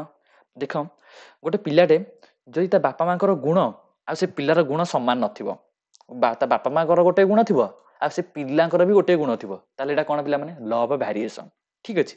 ଆଉ ଲ ଅଫ୍ ରିଗ୍ରେସନ୍, ରିଗ୍ରେସନ୍ ମାନେ ପିଲାମାନେ କ'ଣ ଜାଣିଛନ୍ତି ନା? ରିଗ୍ରେଟ୍ କରିବା, କ'ଣ ରିଗ୍ରେଟ୍ କରିଛି ଏଇଟା କ'ଣ ରିଗ୍ରେଟ୍ କଲା? ରିଗ୍ରେସନ୍, କ'ଣ ରିଗ୍ରେସନ୍ ହେଲା? ଗୋଟେ ପିଲାର ବାପା ମା ନୁହଁ ବହୁତ ଟ୍ୟାଲେଣ୍ଟେଡ୍, ଯେମିତି ସଚିନ ତେନ୍ଦୁଲକର ବହୁତ ଟ୍ୟାଲେଣ୍ଟେଡ୍, କିନ୍ତୁ ଛୁଆଟା ପାଖରେ ଏତେ ଟ୍ୟାଲେଣ୍ଟେଡ୍ ନାହିଁ ତା ବାପା ଭଳିଆ, ଜମା ନାହିଁ। ତ ଏଇ ଜିନିଷଟା ପିଲାମାନେ କ'ଣ? ଏଇଟା ହେଲା ଲ ଅଫ୍ ରିଗ୍ରେସନ୍। ତା ବାପା ପାଖରେ ବହୁତ ଟ୍ୟାଲେଣ୍ଟେଡ୍, କିନ୍ତୁ ଛୁଆଟା ପାଖରେ ବହୁତ କମ୍ ଟ୍ୟାଲେଣ୍ଟେଡ୍, ବହୁତ କମ୍ ଟ୍ୟାଲେଣ୍ଟେଡ୍, ଠିକ୍ ଅଛି ନା। ଯେମିତି ସଚିନ ତେନ୍ଦୁଲକର ଆଉ ତା ପୁଅ, ଠିକ୍ ଅଛି ନା। ତ ଏଇଟା ହେଲା କ'ଣ ପିଲାମାନେ? ଲ ଅଫ୍ ରିଗ୍ରେସନ୍, ଠିକ୍ ଅଛି। ବୁଝିପାରିଥିବେ ଏଇ 3ଟା ଲ। ତାପରେ ଯିବା, ଚାଲ ନେକ୍ସଟ କ୍ୱେଶ୍ଚିନ୍ ଚାଲ ଯିବା। ଏସବୁ ଜିନିଷ ନା ପିଲାମାନେ ମୁଁ କହିଦେଉଛି ନା, ଆପଣ ନୋଟ୍ ବନେଇଦେବେ, ନହେଲେ ଯେଉଁ କ୍ୱାଣ୍ଟିଟି ମୋର ମୁଁ ଯେଉଁ ଆପଣ ଯେଉଁ ନୋଟ୍ସଟା ପ୍ରୋଭାଇଡ଼ କରିନି, ଯେଉଁ ଟେଲିଗ୍ରାମ ଚ୍ୟାନେଲରେ ଯେଉଁ ନୋଟ୍ସଟା ଆମର ପ୍ରୋଭାଇଡ଼ କରିଛି, ସେ ନୋଟ୍ସରେ ନା ଏସବୁ ଜିନିଷ ମେନସନ୍ ଅଛି, ଠିକ୍ ଅଛି। ଆଇଦର ନୋଟ୍ସ ବନେଇବେ ନହେଲେ ସ୍କ୍ରିନସଟ୍ ନେଇଯିବେ, ଆପଣ ମୋର ନୋଟ୍ସ ଟିକେ ରିଭାଇଜ୍ କରିଦେବେ ଆଉ। ତାପରେ ଜିନିଷ ଗୁଡ଼ା ସବୁ କ୍ଲିୟର ହେଇକା ଯିବ। ଆଉ ଯେତେ ପାରନ୍ତୁ ସକାଳୁ ଉଠିକି ମୋ ନୋଟ୍ସଟାକୁ, ଆଉ ଆପଣ ଯାହା ନୋଟ୍ସ ବନେଇଥିବେ, ନ ବନେଇଲେ ବି ଚଳିବ, ମୁଁ ଯେତିକି ଦେଉଛି ପୁରା ମୋର୍ ଦେନ୍ ଏନଫ୍ ନୋଟ୍ସଟା ମୁଁ ଟେଲିଗ୍ରାମ ଯେ ହେତିକି ଖାଲି ନେଇଯିବେ। ଆଉ ସକାଳୁ ଉଠି ଖାଲି 2 ଘଣ୍ଟା ରିଭାଇଜ୍ କରିଦେବା, ଦିନ ବସି ଖାଲି କୋଶ୍ଚିନ୍ ଭଲସେ କରିବେ। ତାପରେ ଯେଉଁ କୋଶ୍ଚିନ୍ ଆଜି କରିତେ କାଲି ପୁଣି ସକାଳୁ ଉଠି ତାକୁ 2 ଘଣ୍ଟା 3 ଘଣ୍ଟା ରିଭିଜନ୍ କରିବେ, ପୁଣି ତାପରେ ଦିନ କୋଶ୍ଚିନ୍ କରିବେ।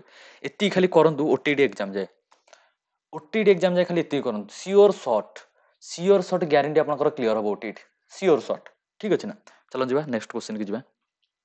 ତାପରେ क्वेश्चन है who gave importance to self realization as a medium of further research on personality development. किए इंपोर्टेंस देते पे सेल्फ रियलाइजेशन को आउ पर्सनालिटी डेभलपमेंट को किए बा बेसी फोकस करथिले पिला माने को के पिला माने करथिले से करथिले हमर अल्बर्ट ताकर फुल नाटा पिला माने कोन जॉर्डन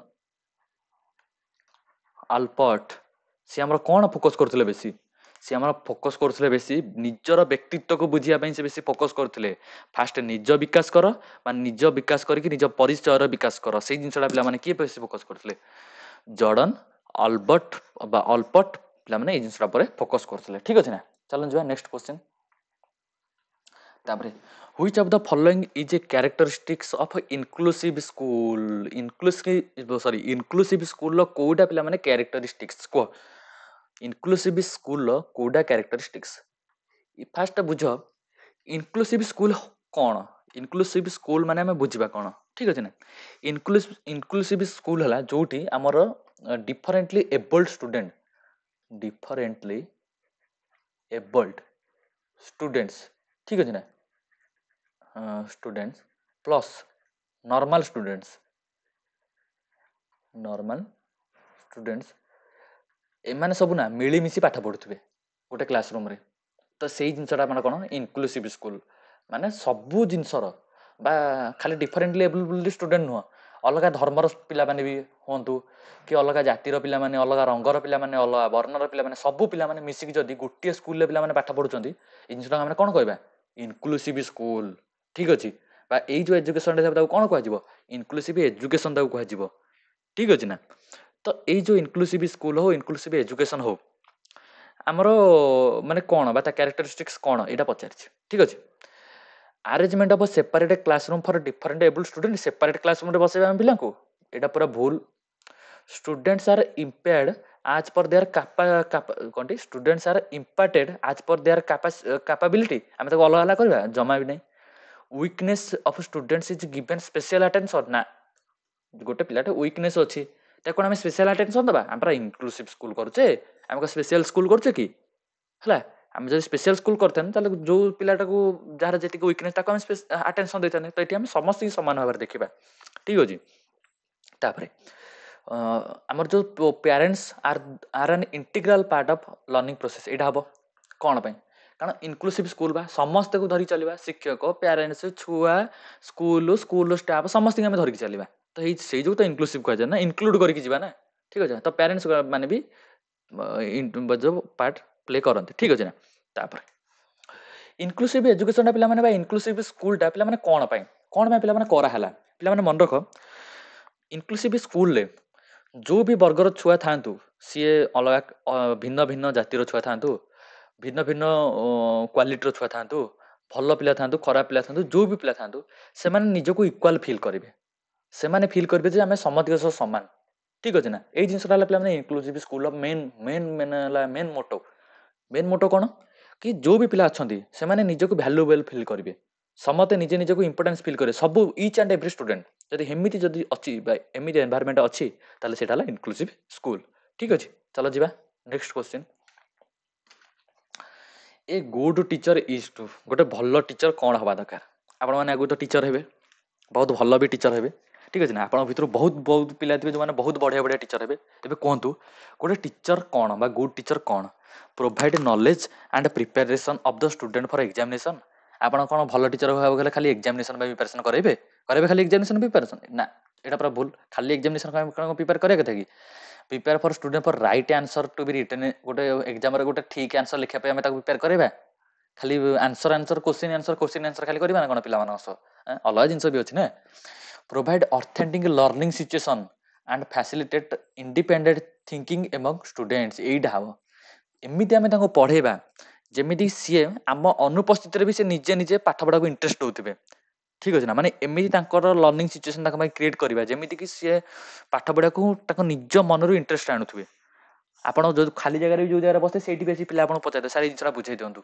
एई जिंसरा करि दियंतु ठीक है ना कारण ताकर इंटरेस्ट होबा दरकार ना ठीक अछि तापरे follow time table and course strictly ना स्ट्रिक्ट जो हम तो हबानी पिला ऊपर ताको पाकर भलो सिना व्यवहार करबा ना तांकर स्ट्रिक्ट होबा चलन जो next in tribal area which function organized by Srijan to provide an opportunity to student to let go of a fear and express themselves fairly ଯେତେବେଳେ ଗୋଟେ ଷ୍ଟୁଡେଣ୍ଟ କେତେବେଳେ ଯୋଉ ଟ୍ରାଇବାଲ ଷ୍ଟୁଡେଣ୍ଟ ଗୁଡା କେତେବେଳେ ନିଜକୁ ଫ୍ରି ବା ଡର ତାକୁ ଆଉ ଲାଗିବନି ଟିଚର ମାନଙ୍କ ପ୍ରତି ବା ସେ କେତେବେଳେ ସେ ନିଜକୁ ଏକ୍ସପ୍ରେସ କରିପାରିବେ ଅନ୍ୟମାନଙ୍କ ଆଗରେ କେତେବେଳେ କରିପାରିବେ ଗୋଟେ ସ୍କୁଲରେ ଆମେ ତାଙ୍କୁ କୋଉ ଏନଭାରମେଣ୍ଟ ପ୍ରୋଭାଇଡ କରିବା ଯାହାଫଳରେ ସେ ନିଜକୁ ବା ଡରରୁ ଆଉଟ୍ ହେଇକି ସେମାନେ ନିଜର ଏକ୍ସପିରିଏନ୍ସ ନିଜର ନଲେଜ ନିଜର ଟ୍ୟାଲେଣ୍ଟକୁ ଫ୍ରିଲି ଏକ୍ସପ୍ରେସ କରିପାରିବେ କେତେବେଳେ କରିବେ କ'ଣ ଆମର ତାକୁ ଓରାଲ ଲିଟରେଚର କଲେକ୍ସନ କରାଇଲେ ବା ଓରାଲ ଲିଟରେଚର ଦ୍ୱାରା ସେ ମାନେ ସେ ଇଏ ହେବେ ନା ଜମା ଭୁଲ ପ୍ରିପାରେସନ ଅଫ ବାଇଲିଙ୍ଗୁଆଲ ଟିଚିଂ ଏଡ୍ସ ମାନେ ଅଲଗା ଅଲଗା ଲାଙ୍ଗୁଏଜରେ ପଢେଇଲେ କ'ଣ ହେଇଯିବ ହବ କିନ୍ତୁ ଏଇଟା ଏତେ ଆପ୍ରୋପ୍ରିଏଟ ନୁହଁ ଠିକ ଅଛି ନା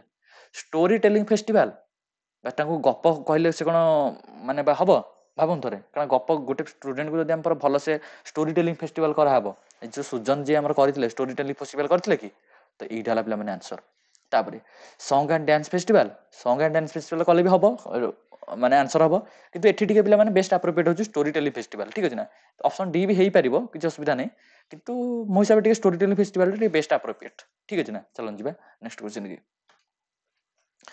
according to which article RT 2009 जो आमर जो बाहर राइट टू एजुकेशन एक्ट है राइट टू एजुकेशन एक्ट जो आसाला आमर कौन पिला माने आसाला राइट टू एजुकेशन एक्ट कौन था जोटा कि आमर फिजिकल और मेंटल पनिशमेंट को प्रोहिबिट करथला है को एक्ट था बा को आर्टिकल आमर लिखाई एक्ट 2009 आमर जो राइट टू एजुकेशन एक्ट 2009 आसाला को आर्टिकल लिखाई जे फिजिकल और मेंटल पनिशमेंट आम गोटे छुआ को दबा ना कौन पिला लिखाई कह कौन लिखाई रे पिला मन पिला आर्टिकल 17 लिखा जाइए कौन लिखा जाइए गोटे पिला को कदापि फिजिकल मेंटल पनिशमेंट आम दबा ही ना तापर आर्टिकल 24 रे पिला कौन लिखाई कहल आर्टिकल 24 रे पुणी 24 ए रे आमर कौन लिखाई पिला पिला मन रख आर्टिकल 24 प्रोहिबिट करे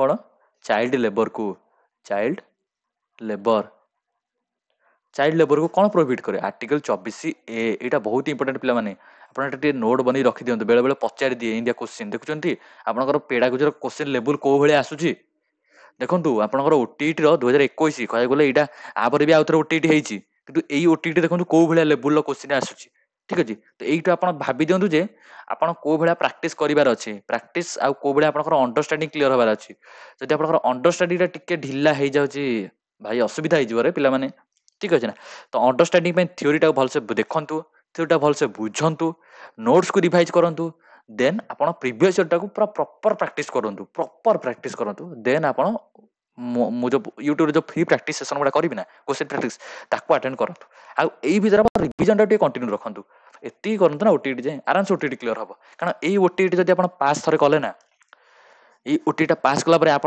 आप पड़े ओटीटी जो तो क्लीयर कर अलग जो मैंने करना बहुत इंपोर्टेंट कारण आप बाहर जेटी जूनियर टीचर बाहर पुणी रेगुलर मोड हम रेगुलर सैलरी आपको मिल रेगुलर माने 35,000 पाखापाखि आपको सैलरी मिल ठीक अच्छे ना भाव 35,000 सैलरी मिल तो टिके परिश्रम करूँ ना पे चलो जी नेक्स्ट क्वेश्चन की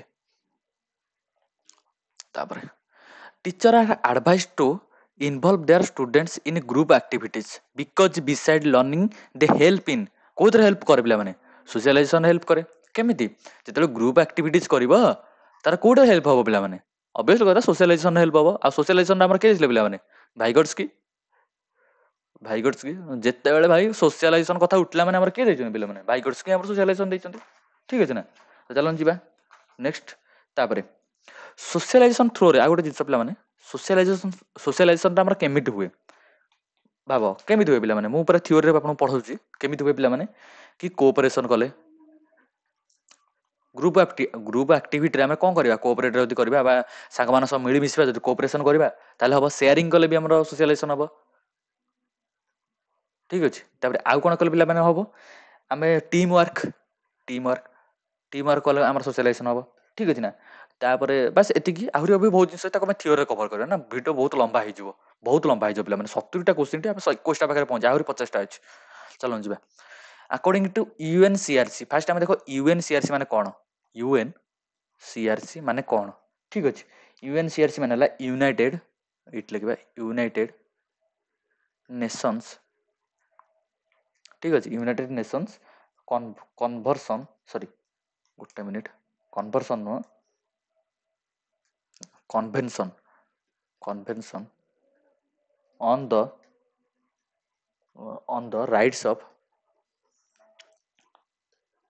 द चाइल्ड ठीक अच्छे ना लिखि दिखाँ नोट बन दिखाँ बेले बेले पचार आब्रिविएसन गुड़ा United Nation convention on the rights of the child ठीक अच्छे ना compulsory elementary education comes under right of a child ठीक अच्छे complete compulsory elementary education comes under right of a child ठीक अच्छे कौन पे आसे पे मन रख right to development right of development कौन आसे कंपल्सरी एजुकेशन आसे ठीक अच्छे ना तापर चलो जी ये क्वेश्चन आ किसी बुझा ना पे डाटा यहाँ फैक्ट क्वेश्चन जी फैक्ट लेवल क्वेश्चन गुड़ा डायरेक्ट आंसर धरी चलवा कि जो अंडरस्टांडिंग क्वेश्चन गुड़ा गोटे बुझा बुझिले ही आप एग्जाम करेंगे आप देखिपे एवं जाए पाखापाखि मुझे ऑब्जर्व कले 4 ରୁ 5ଟି क्वेश्चन फैक्ट बेस पलैसा डायरेक्ट क्वेश्चन 4 ରୁ 5 बेसी हम बोधे आउ गोटे दिन अधिक हम बोधे पूरा पूरा डायरेक्ट क्वेश्चन ठीक अच्छे ना ये सब डायरेक्ट क्वेश्चन ये किसी बुझा ना था डायरेक्ट आंसर थाए भावतु आपको केते फैक्ट गुड़ा ध्यान देगा पढ़ा पड़ो आप भावुन खाली अंडरस्टांडिंग रखी बस पड़े एग्जाम क्लीयर करदेवे ये तो बहुत पिला माने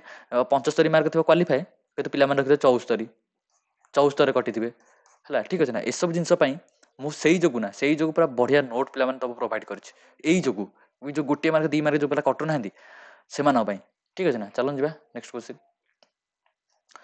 motivation is the central factor in the effective management of process of learning motivation आमर कौन central factor in the effective management of the process of learning some type of motivation must be present in all learning एटा किए कहले पिला माने एटा पिला माने किए कहले एटा गोटे फैक्ट बेस्ड क्वेश्चन एटा किए कहले एटा पिला माने एटकिंसन पिला माने कहले मन रख पिला माने नोट बने दो पिला माने एटा किए कहले एटकिंसन भी कहले एटा किछ तो बुझिबारे नै एति खाली मन रख दो एटा को एटकिंसन कहले स्टेटमेंट ता देथिले ठीक अछि ना चलो who has written the book theory of motivation जो थरे से 24 टा थ्योरी देथिले 24 टा थ्योरी ना कहले बहुत बड़ हो खाली ये मन रखु ये जिनसा पे किए देते केबी ये जो लिखा है केबी मैटसन ये देते कौन कि थ्योरी ऑफ मोटिवेशन देते आ 24 टा थ्योरी देते ठीक ठीक अच्छे ना तापर आ जो एटकिंसन इन जो कथा कहले ये पे कौन देते पे जान ना अचीवमेंट मोटिवेशन थ्योरी देते अचीवमेंट टिके ना लोड बन पे इंपोर्टाट ये जिन गुड़ा आप भावते कौन एत आम अथर कना मन रखा पे मन रखा दरकार कारण यहाँ सब रिपीट हो पे क्वेश्चन मान मैंने प्रीवियस क्वेश्चन डायरेक्ट पकई दिए पूरा एक्जाक्ट क्वेश्चन पकई दिए ना टिके बुले पकईदेव ठीक अच्छे अचीवमेंट मोटिवेशन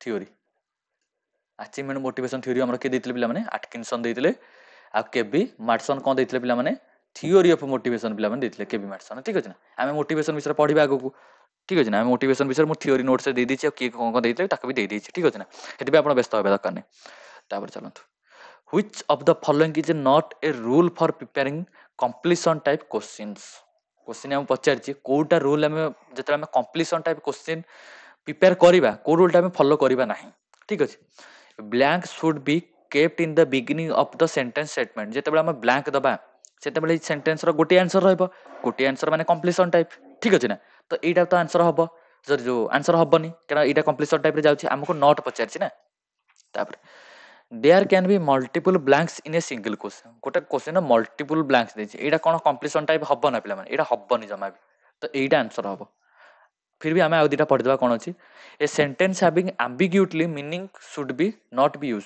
यहाँ भी हम ठीक अच्छे तापर sentence of blanks in a question must be nearly यहाँ भी हम तो आर आंसर पे ऑप्शन नंबर बी ठीक अच्छे चलो जी क्वेश्चन तापर क्वेश्चन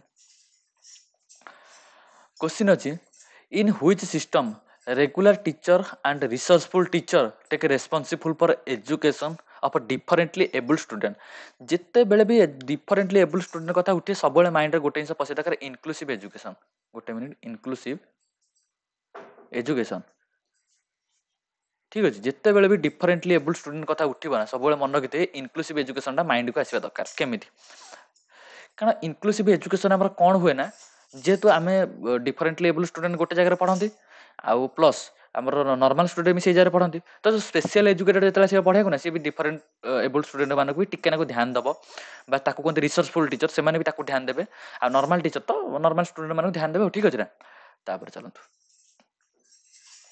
गोटे मिनिट हाँ law of readiness of Thorndike also known as कौन पे जिते बड़े law of readiness of of यहाँ ठीक law of readiness of Thorndike is also known as law of readiness को आम अदरवाइज कौन कह जाए पे जिते बड़े गोटे पिला रेडी अच्छी आम कौन प्रस्तुत गोटे पिला अच्छी ପ୍ରସ୍ତୁତ ଅଛି ଆଉ ତାର ଇଚ୍ଛା ବି ଅଛି, ଠିକ ଅଛି। ସେତେବେଳେ ଆମେ କଣ ବା ସେଟାକୁ ଆମେ କଣ କହିବା ପିଲାମାନେ, ସେଟାକୁ ଆମେ କହିବା ଲ ଅଫ ମୋଟିଭେସନ।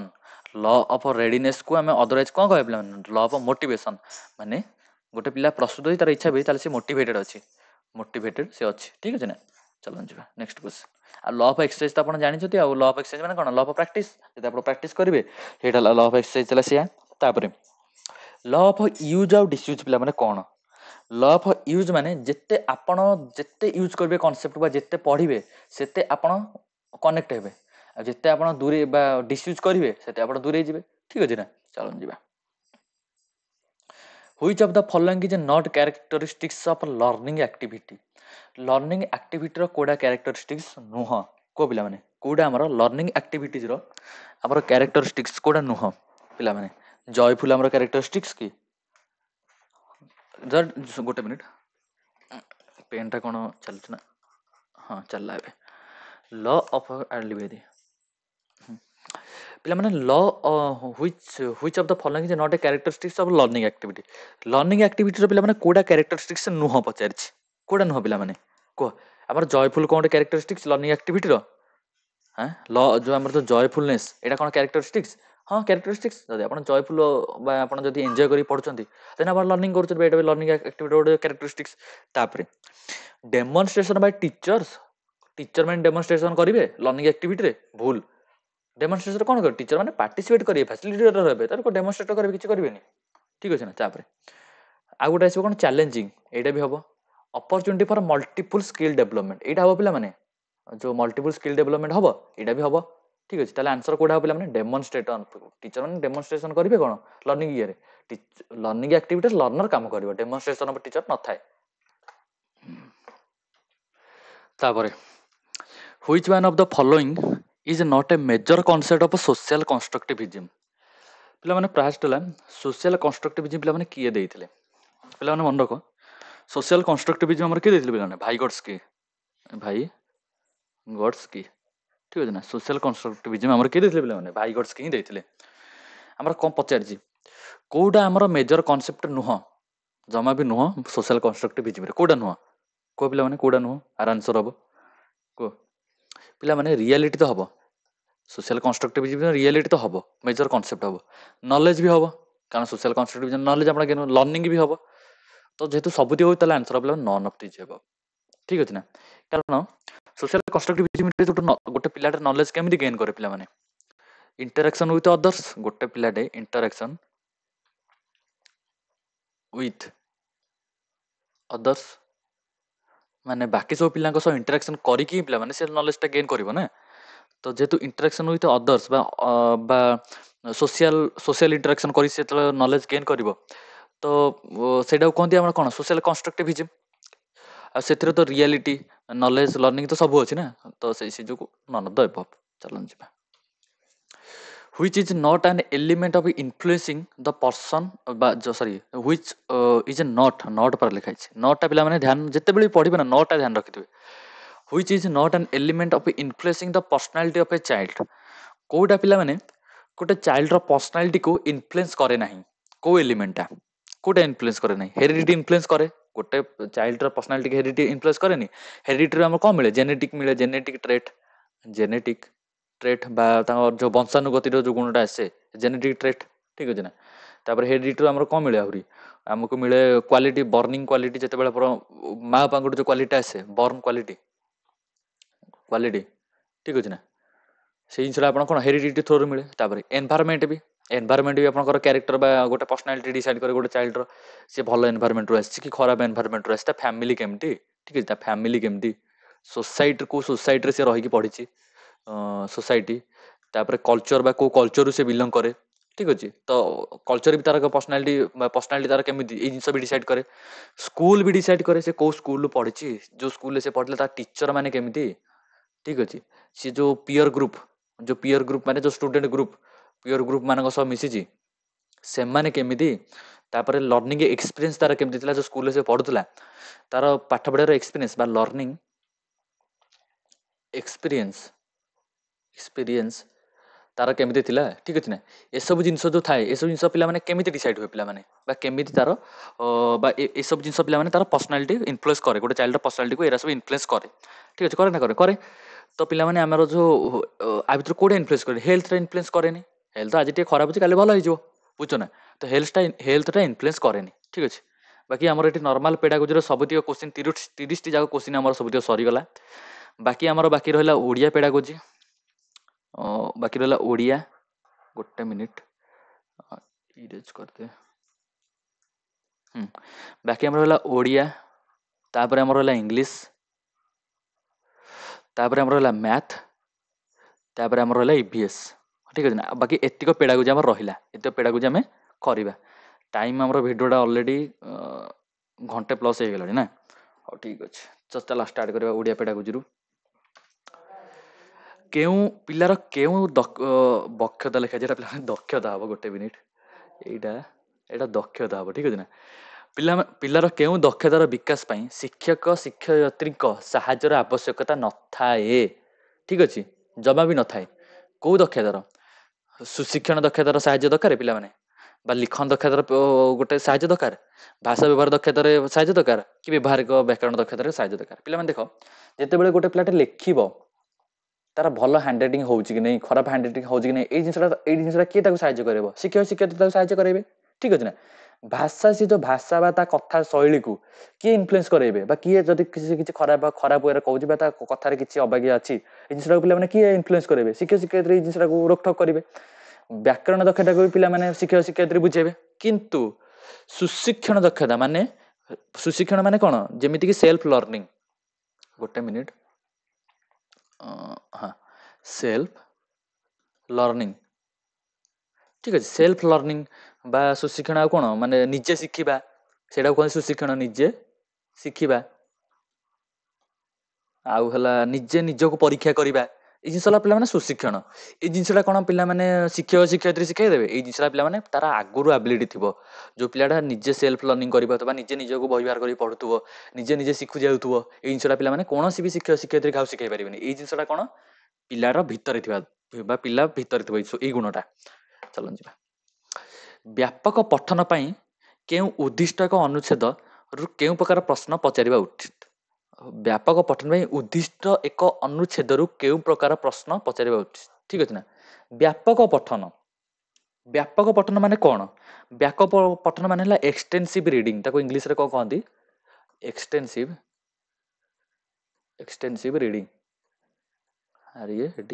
ठीक है माने व्यापक पठन माने कि आमे देखिबा कि पिलाटा बुझिची ना बुझिनी ठीक अछि जो आम जो गपटा कहले बा अनुच्छेद पढ़ेले से पिलाटा बुझिची ता मुंडरे किछि पसिची ना पसिनी कि एक्सवाइजेड जहाँ भी से जिनसटा जानिया पे हमरा कोन करे दरकार व्यापक पठन बा जो व्यापक पठन करले ही से पिलाटा बुझिबो ता आमे ताको को प्रकार प्रश्न पचारिबा ताको आमे पचारिबा कोन नूतन और क्लिष्ट शब्दर अर्थ पचारिबा सेतर जो अनुच्छेद रे जो नुआ नुआ वार्ड अछि से वार्ड रो अर्थ बा किछि न्यू वार्ड थियो तार अर्थ पचारिबा तापर आमे जानि पारे पिलाटा बुझिची कि बुझिनी एंती हबो ना हबनी आमे से वार्ड रो मीनिंग पचारिबा थोड़ी ना जदि आमे सेना गप विषय रे सेना पचारले जानिबा आमे तो वार्ड रो मीनिंग पचारले ना ठीक अछि भाषागत कौशल संपर्क को भाषा यूज होछि एटा पचारिबा ना भूल व्यवहारिक व्याकरण पचारिबा ना बोध शक्ति आधारित जदि आमे प्रश्न पचारिबा ताले आमे जानिबा जे से पिलाटा गपटा बुझिची ना बुझिनी बोध शक्ति माने कोन पिला रे पो बुझिलु कोन गपर कोन बुझिछु कहलु जदि आमे ताको पचारिबा ना ताले से बुझिबो जे आमे ताको जो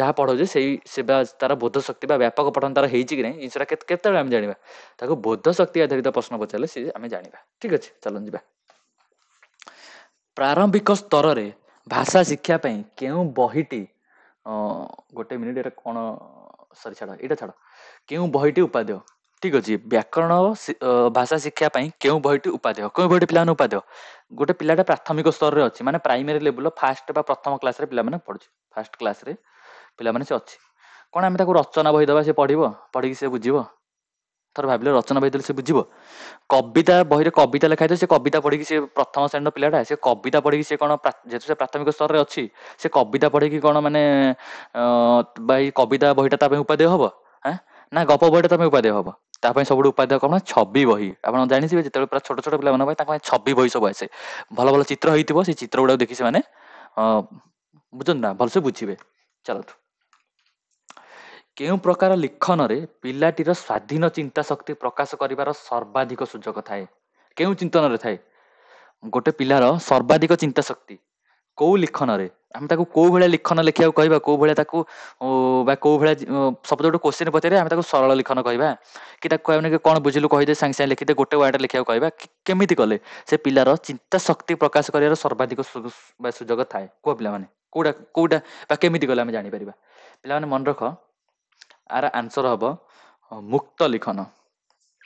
ମୁକ୍ତ ଲିଖନ କଲେ ଆମେ ଜାଣିପାରିବା ଯେ ମୁକ୍ତ ଲିଖନ ମାନେ କଣ, କହିବା ପୁରା ଡିଟେଲ ଲେଖେ, ଗୋଟେ ଗପଟେ ପଢେଇଦବା ବା ଗୋଟେ ବିଷୟ ତାକୁ ପଢେଇଦବା, ତୁ ଡିଟେଲ ଲେଖେ ତୁ କଣ ବୁଝିଲୁ, ତ ସିଏ ତାର ଭାବି ଚିନ୍ତି ତାର ଲେଖିବ, ତା ମୁଣ୍ଡର ତା ବ୍ରେନକୁ ୟୁଜ କରି ଲେଖିବ, ଠିକ ଅଛି ନା। ଶ୍ରୁତ ଲିଖନ ପିଲାମାନେ ନୁହଁ। ଶ୍ରୁତ ଲିଖନ ମାନେ କଣ, ଗୋଟେ ଟିଚର ଯାହା କହିବ ପିଲାଟା ଯାହା ଲେଖିବ, ଏଇଟା ହେଲା ଶ୍ରୁତ ଲିଖନ, ଏଇଟା ତ ନୁହଁ ଜମା ନା, ଠିକ ଅଛି ନା। ଆଉ ସୂଚନାତ୍ମକ କଣ, ଗୋଟେ ଟିଚର କିଛି ହିଣ୍ଟସ ଦବ, ତା ହିସାବରେ ପିଲାଟା ଲେଖିବ, ଏଇଟା ହେଲା ସୂଚନାତ୍ମକ, ଏଇଟା ବି ତ ନୁହଁ। ଦୃଷ୍ଟ ମାନେ କଣ, ବ୍ଲାକ୍ ବୋର୍ଡରେ ଯାହା ଲେଖା ହେଇଛି ପିଲାଟା ସେଇଆ ଲେଖୁଛି, ଏଇଟା ହେଲା ଦୃଷ୍ଟ, ଠିକ ଅଛି ନା। ମନେକର ବ୍ଲାକ୍ ବୋର୍ଡରେ ଆପଣ XYZ ଯାହା ଲେଖିଲେ, ପିଲାଟି ତାକୁ କପି କରିକି ଲେଖିଲା, ଦେଖିକି ଲେଖିଲା ନା, କପି କରିକି, ନିଜର କିଛି ଚିନ୍ତାଧାରା ଆଡ କଲାନି, ତ ଏଇଟା ହେଲା ଦୁଷ୍ଟ ଲିଖନ, ଏଇଟା ବି ହବନି। ତ ପିଲାମାନେ ତାର ଆନ୍ସର କଣ ହବ ପିଲାମାନେ, ଆନ୍ସର ପିଲାମାନେ ମୁକ୍ତ ଲିଖନ, ଠିକ ଅଛି। ଚାଲନ୍ତୁ ଯିବା ନେକ୍ସଟ କ୍ୱେଶ୍ଚିନ କି। କେଉଁଟି ପିଲାର ଭାଷା ଶିକ୍ଷଣର ପ୍ରଥମ ଉତ୍ସ ନୁହଁ? ଭାଷା ଶିକ୍ଷଣର କୋଉଟା ପ୍ରଥମ ଉତ୍ସ ନୁହଁ? ମନେକର ଯେତେବେଳେ ଗୋଟେ ଛୋଟ ଛୁଆ, ଗୋଟେ ଛୁଆଟେ ଜନ୍ମ ହେଲା, ଜନ୍ମ ହେଇକି ସେ ପ୍ରଥମେ କାହାଠୁ ଭାଷା ଶିଖିବ? ପରିବାର କୋଠୁ ଭାଷା ଶିଖିବ, ପ୍ରଥମ ଉତ୍ସ। ପଡୋଶୀ ମାନଙ୍କଠୁ ଭାଷା ଶିଖିବ, କାରଣ ତ ସିଏ ଯେହେତୁ ଟିକେ ଦୁଆରୁ ଗଲେ ତାଙ୍କ ପଡୋଶୀ ମାନଙ୍କଠୁ ଭାଷା ଶିଖିବ, ପରିବେଶରେ ଯୋଉ ଲୋକମାନଙ୍କ ସହ ଦେଖା ହବ ତାଙ୍କଠୁ ବି ଭାଷା ଶିଖିବ, କିନ୍ତୁ ବିଦ୍ୟାଳୟ ପ୍ରଥମ ନୁହଁ, କାରଣ ବିଦ୍ୟାଳୟ ସେ ବହୁତ ଲେଟରେ ଯିବ, 6 ବର୍ଷ ହେଲା ବେଳକୁ ତା ବିଦ୍ୟାଳୟ ଯିବ, ସେତେବେଳକୁ ସେ ତ କଥା କହି ଶିଖି ଯାଇଥିବ ନା, ଠିକ ଅଛି। ଚାଲ, ବ୍ୟାକରଣ ଶିକ୍ଷା ଶିକ୍ଷାର୍ଥୀ ପାଇଁ ଉପାଦେୟ କାହିଁକି? କଣ ପାଇଁ ପିଲାମାନେ, ଆମେ ପିଲାମାନଙ୍କୁ ବ୍ୟାକରଣ କଣ ପାଇଁ ଶିଖେଇବା? ଆପଣ ବି ବ୍ୟାକରଣ କଣ ପାଇଁ ଶିଖିବେ? ଯଦି ଆପଣ ଯୋଉ ଓଡିଆ ଗ୍ରାମାର ପଢୁଛନ୍ତି, କଣ ପାଇଁ ଓଡିଆ ଗ୍ରାମାର ପଢୁଛନ୍ତି? କଣ ପାଇଁ ପଢୁଛନ୍ତି? ଏଇଟା ସୌନ୍ଦର୍ଯ୍ୟ ବୋଧର ବିକାଶ ଘଟାଇବ? ଜମା ବି ନୁହଁ। ମାନବିକ ଗୁଣାବଳୀର ପରିଚୟ କରିବ? ଜମା ବି ନୁହଁ। ସୃଜନ ଶକ୍ତିର ବିକାଶ କରିବ? ସୃଜନ ଶକ୍ତିର କଣ ବିକାଶ କରିବ ବ୍ୟାକରଣ? ଏଇଟା ବି ନୁହଁ। ମନର ଭାବକୁ ଶୁଦ୍ଧ ରୂପେ ପ୍ରକାଶ କରିବାରେ ସାହାଯ୍ୟ କରିବ କଣ? ବ୍ୟାକରଣ, ଠିକ ଅଛି। ଆର ବି ଅର୍ଥ, ବ୍ୟାକରଣର ଅର୍ଥ ବି ଏଇଟା, ମନର ଭାବକୁ ସୁଚାରୁ ରୂପେ ବା ଶୁଦ୍ଧ ରୂପେ ପ୍ରକାଶ କରିବାକୁ ଆମେ ବ୍ୟାକରଣ କହୁ, ବା ବ୍ୟାକରଣ ସାହାଯ୍ୟରେ ଆମେ ମନର ଭାବକୁ ସୁଚାରୁ ରୂପେ ଶୁଦ୍ଧ ରୂପେ ପ୍ରକାଶ କରୁ। ତାର ଆନ୍ସର ପିଲାମାନେ କଣ ହବ? Option number D. ଚାଲନ୍ତୁ ଯିବା ନେକ୍ସଟ କ୍ୱେଶ୍ଚିନ। କେଉଁଠି ଏକ ଦୃଷ୍ଟ ଶ୍ରାବ୍ୟ ଉପକରଣ, ଦୃଶ୍ୟ ଶ୍ରାବ୍ୟ, ଦୃଶ୍ୟ ମାନେ କଣ? ଦେଖିବା, ଠିକ ଅଛି। ଶ୍ରାବ୍ୟ ମାନେ କଣ? ଶୁଣିବା, ହେଲା। କୋଉ ଉପକରଣରେ ଆମେ ଉଭୟ ଦେଖିବା ଆଉ ଶୁଣିବା? କୋଉଟାରେ ଦେଖିବା ଦେଖିବା ଆଉ ଶୁଣିବା କୋଉ ଉପକରଣରେ କୁହ? ଗ୍ରାମଫୋନରେ ଆମେ ଦେଖିବା ଉପକରଣ କରିବା, ଗ୍ରାମଫୋନରେ ଗ୍ରାମଫୋନରେ ଆମେ କଣ ମାନେ ଦେଖିବା ଶୁଣିବା ଗ୍ରାମଫୋନ ହୁଏ? ଗ୍ରାମଫୋନ ବା ଖାଲି ଶୁଣିବା, ତାହେଲେ ଏଇଟା ହବନି ଆନ୍ସର। ପ୍ରାଚୀର ପତ୍ର, ପ୍ରାଚୀର ପତ୍ର କଣ? ଆମେ ଖାଲି ଦେଖିବା, ଏଇଟା ବି ଆନ୍ସର ହବନି। ଦୂରଦର୍ଶନ କାର୍ଯ୍ୟକ୍ରମ, ଯେତେବେଳେ ଆମ ଟିଭିରେ ଦୂରଦର୍ଶନ ଦଉଛି ଆମେ କଣ ଦେଖୁଛେ ଉଇଥି ଶୁଣୁଛେ, ତାର ଆନ୍ସର ହବ କଣ? ଅପସନ ନମ୍ବର ସି, ବେତାର ସମ୍ପ୍ରସାରଣ କାର୍ଯ୍ୟକ୍ରମ, ଏଇଟା ବି ନୁହଁ। ବେତାର ମାନେ କଣ? ରେଡିଓ, ରେଡିଓରେ କଣ ଆମେ ଖାଲି ଶୁଣୁଛେ, ଖାଲି ଆମେ ଥୋଡି ନା ଦେଖୁଛେ, ଦେଖୁଛେ କୋଉଥିରେ? ଦୂରଦର୍ଶନ କାର୍ଯ୍ୟକ୍ରମ ଆମେ ଦେଖୁଛେ, ଠିକ ଅଛି ନା। ଚାଲ ଯିବା। ଭାଷା ଶିକ୍ଷା କ୍ଷେତ୍ରରେ କେଉଁ ଦକ୍ଷତାର ବିକାଶ ଅପେକ୍ଷାକୃତ ଜଟିଳ? ଯେତେବେଳେ ଆମେ ଭାଷା ଶିକ୍ଷା କରୁଛେ, କେଉଁ ଦକ୍ଷତା ଆମେ ପୁରା ଲାଷ୍ଟକୁ ଶିଖୁଛେ? ସପୋଜ ଆମେ ଗୋଟେ ଭାଷାଟେ ଶୁଣୁ, ସପୋଜ ଆମେ ହିନ୍ଦୀ ଶିଖିବା, ଆମେ ତ ଓଡିଆ ଆମର ପିଲାବେଳେ ଆମେ ଜାଣିଛେ, ସପୋଜ ଆମେ ହିନ୍ଦୀ ଶିଖିବା, ହିନ୍ଦୀ ଆମେ ଶିଖିବା, ହିନ୍ଦୀ ଶିଖିବା ପୂର୍ବରୁ ଆମେ ପ୍ରଥମେ କଣ କରିବା ଦରକାର? ପ୍ରଥମେ ଆମେ ହିନ୍ଦୀରେ ଶୁଣିବା, ପ୍ରଥମେ ଶୁଣିବା ନା, ଶ୍ରବଣ କରିବା, ତାପରେ ଆମେ କଣ କରିବା? କଥନ କରିବା, ଠିକ ଅଛି। ତାପରେ ପଠନ କରିବା, ଲାଷ୍ଟକୁ ଯାଇକି ଲିଖନ କରିବା। ତାର ଆନ୍ସର ହବ କଣ ପିଲାମାନେ? ଲିଖନ। ଆମେ ଲେଖିବାଟା ଟିକେ ଜଟିଳ, ଆମେ ଶୁଣିଦବା, ଶୁଣିକି ଆମେ କହିଦବା, କହିକି ଟିକେ ପଢି ବି ଦବା ଲାଷ୍ଟକୁ, କିନ୍ତୁ ଲେଖିଲା ବେଳକୁ ଟିକେ ଆମକୁ କଷ୍ଟ ହବ, ଠିକ ଅଛି ନା। ଚାଲନ୍ତୁ, କେଉଁଟି ଏକକ କଣଟି ପାଠ୍ୟ ପୁସ୍ତକ ପାଇଁ ପ୍ରାଚୁର୍ଯ୍ୟ? ଏକକ ପାଠ୍ୟ ପୁସ୍ତକ କୋଉଟା ପିଲାମାନେ କୁହ? ଆମର ଯୋଉ ଏକକ ପାଠ୍ୟ ପୁସ୍ତକ ପାଇଁ ଆମର କୋଉଟା ପ୍ରଯୁଜ୍ୟ ପିଲାମାନେ କୁହ? ଏଥିରେ ଏକାଧିକ ବିଷୟ ଥାଏ, ଏକକ ପାଠ୍ୟ ପୁସ୍ତକରେ ଏକାଧିକ ବିଷୟ ଥାଏ, ଜମା ବି ଭୁଲ। ଏହା ଶିକ୍ଷକ କୈନ୍ଦ୍ରିକ, ଏଇ ଯୋଉ ଏକକ ପାଠ୍ୟ ପୁସ୍ତକଟା ଆମର ଶିକ୍ଷକ କୈନ୍ଦ୍ରିକ, କୁହ ପିଲାମାନେ? ପୁରା ଭୁଲ। ଏଇ ଯୋଉ ଏକକ ପାଠ୍ୟ ପୁସ୍ତକରେ ପିଲା ରୁଚି ଗୁରୁତ୍ୱ ଦିଆଯାଇଥାଏ, ହଁ ରୁଚି ଗୁରୁତ୍ୱ ଦିଆଯାଇଥାଏ ଏକକ ପାଠ୍ୟ ପୁସ୍ତକରେ। ଆଉ ଏହା ଶିଶୁ କୈନ୍ଦ୍ରିକ କି? ଏଇଟା ତ ଶିଶୁ କେନ୍ଦ୍ରିକ ବି ହବ, ଠିକ ହବ ଆନ୍ସର। ତ ପିଲାମାନେ ଏଇଟା କଣ ହବ ଆନ୍ସର? ଆନ୍ସର ଏଇଟା ଦିଟା ହବ ପିଲାମାନେ ଆନ୍ସର। ଶିଶୁ କୈନ୍ଦ୍ରିକ ବି ହବ ଆଉ ପିଲା ରୁଚିକି ବି ଗୁରୁତ୍ୱ ଦେଇତେ ହବ। ଏକକ ପାଠ୍ୟ ପୁସ୍ତକ, ହଁ ଏଇଟା ଦିଟା ପିଲାମାନେ ଆନ୍ସର, ଏଇଟା ଗ୍ରେସ୍ ମିଳିବ ପିଲାମାନେ, ଠିକ ଅଛି ନା। ଯଦି ଯୋଉମାନେ 2021 ଯୋଉମାନେ ଦେଇଥିଲେ ତାଙ୍କୁ ଗ୍ରେସ୍ ମିଳୁଥିବ ଏଇଟା। ଚାଲନ୍ତୁ, କ ସ୍ତମ୍ଭ ଆଉ ଖ ସ୍ତମ୍ଭରେ ଦିଆଯାଇଥିବା ଶବ୍ଦ ମଧ୍ୟରେ ସମ୍ପର୍କ ସ୍ଥାପନ କରିବାକୁ କୁହାଯାଇଥିବା ପ୍ରଶ୍ନ କେଉଁ ପ୍ରକାର? କ ସ୍ତମ୍ଭ ଦିଆଯାଇଛି, ଠିକ ଅଛି, କ ସ୍ତମ୍ଭ ଦିଆଯାଇକି କିଛି ଜିନିଷ ଲେଖା ହେଇଛି, ଖ ସ୍ତମ୍ଭ ଦିଆଯାଇକି କିଛି ଜିନିଷ ଲେଖାଯାଇଛି, ଠିକ ଅଛି ନା।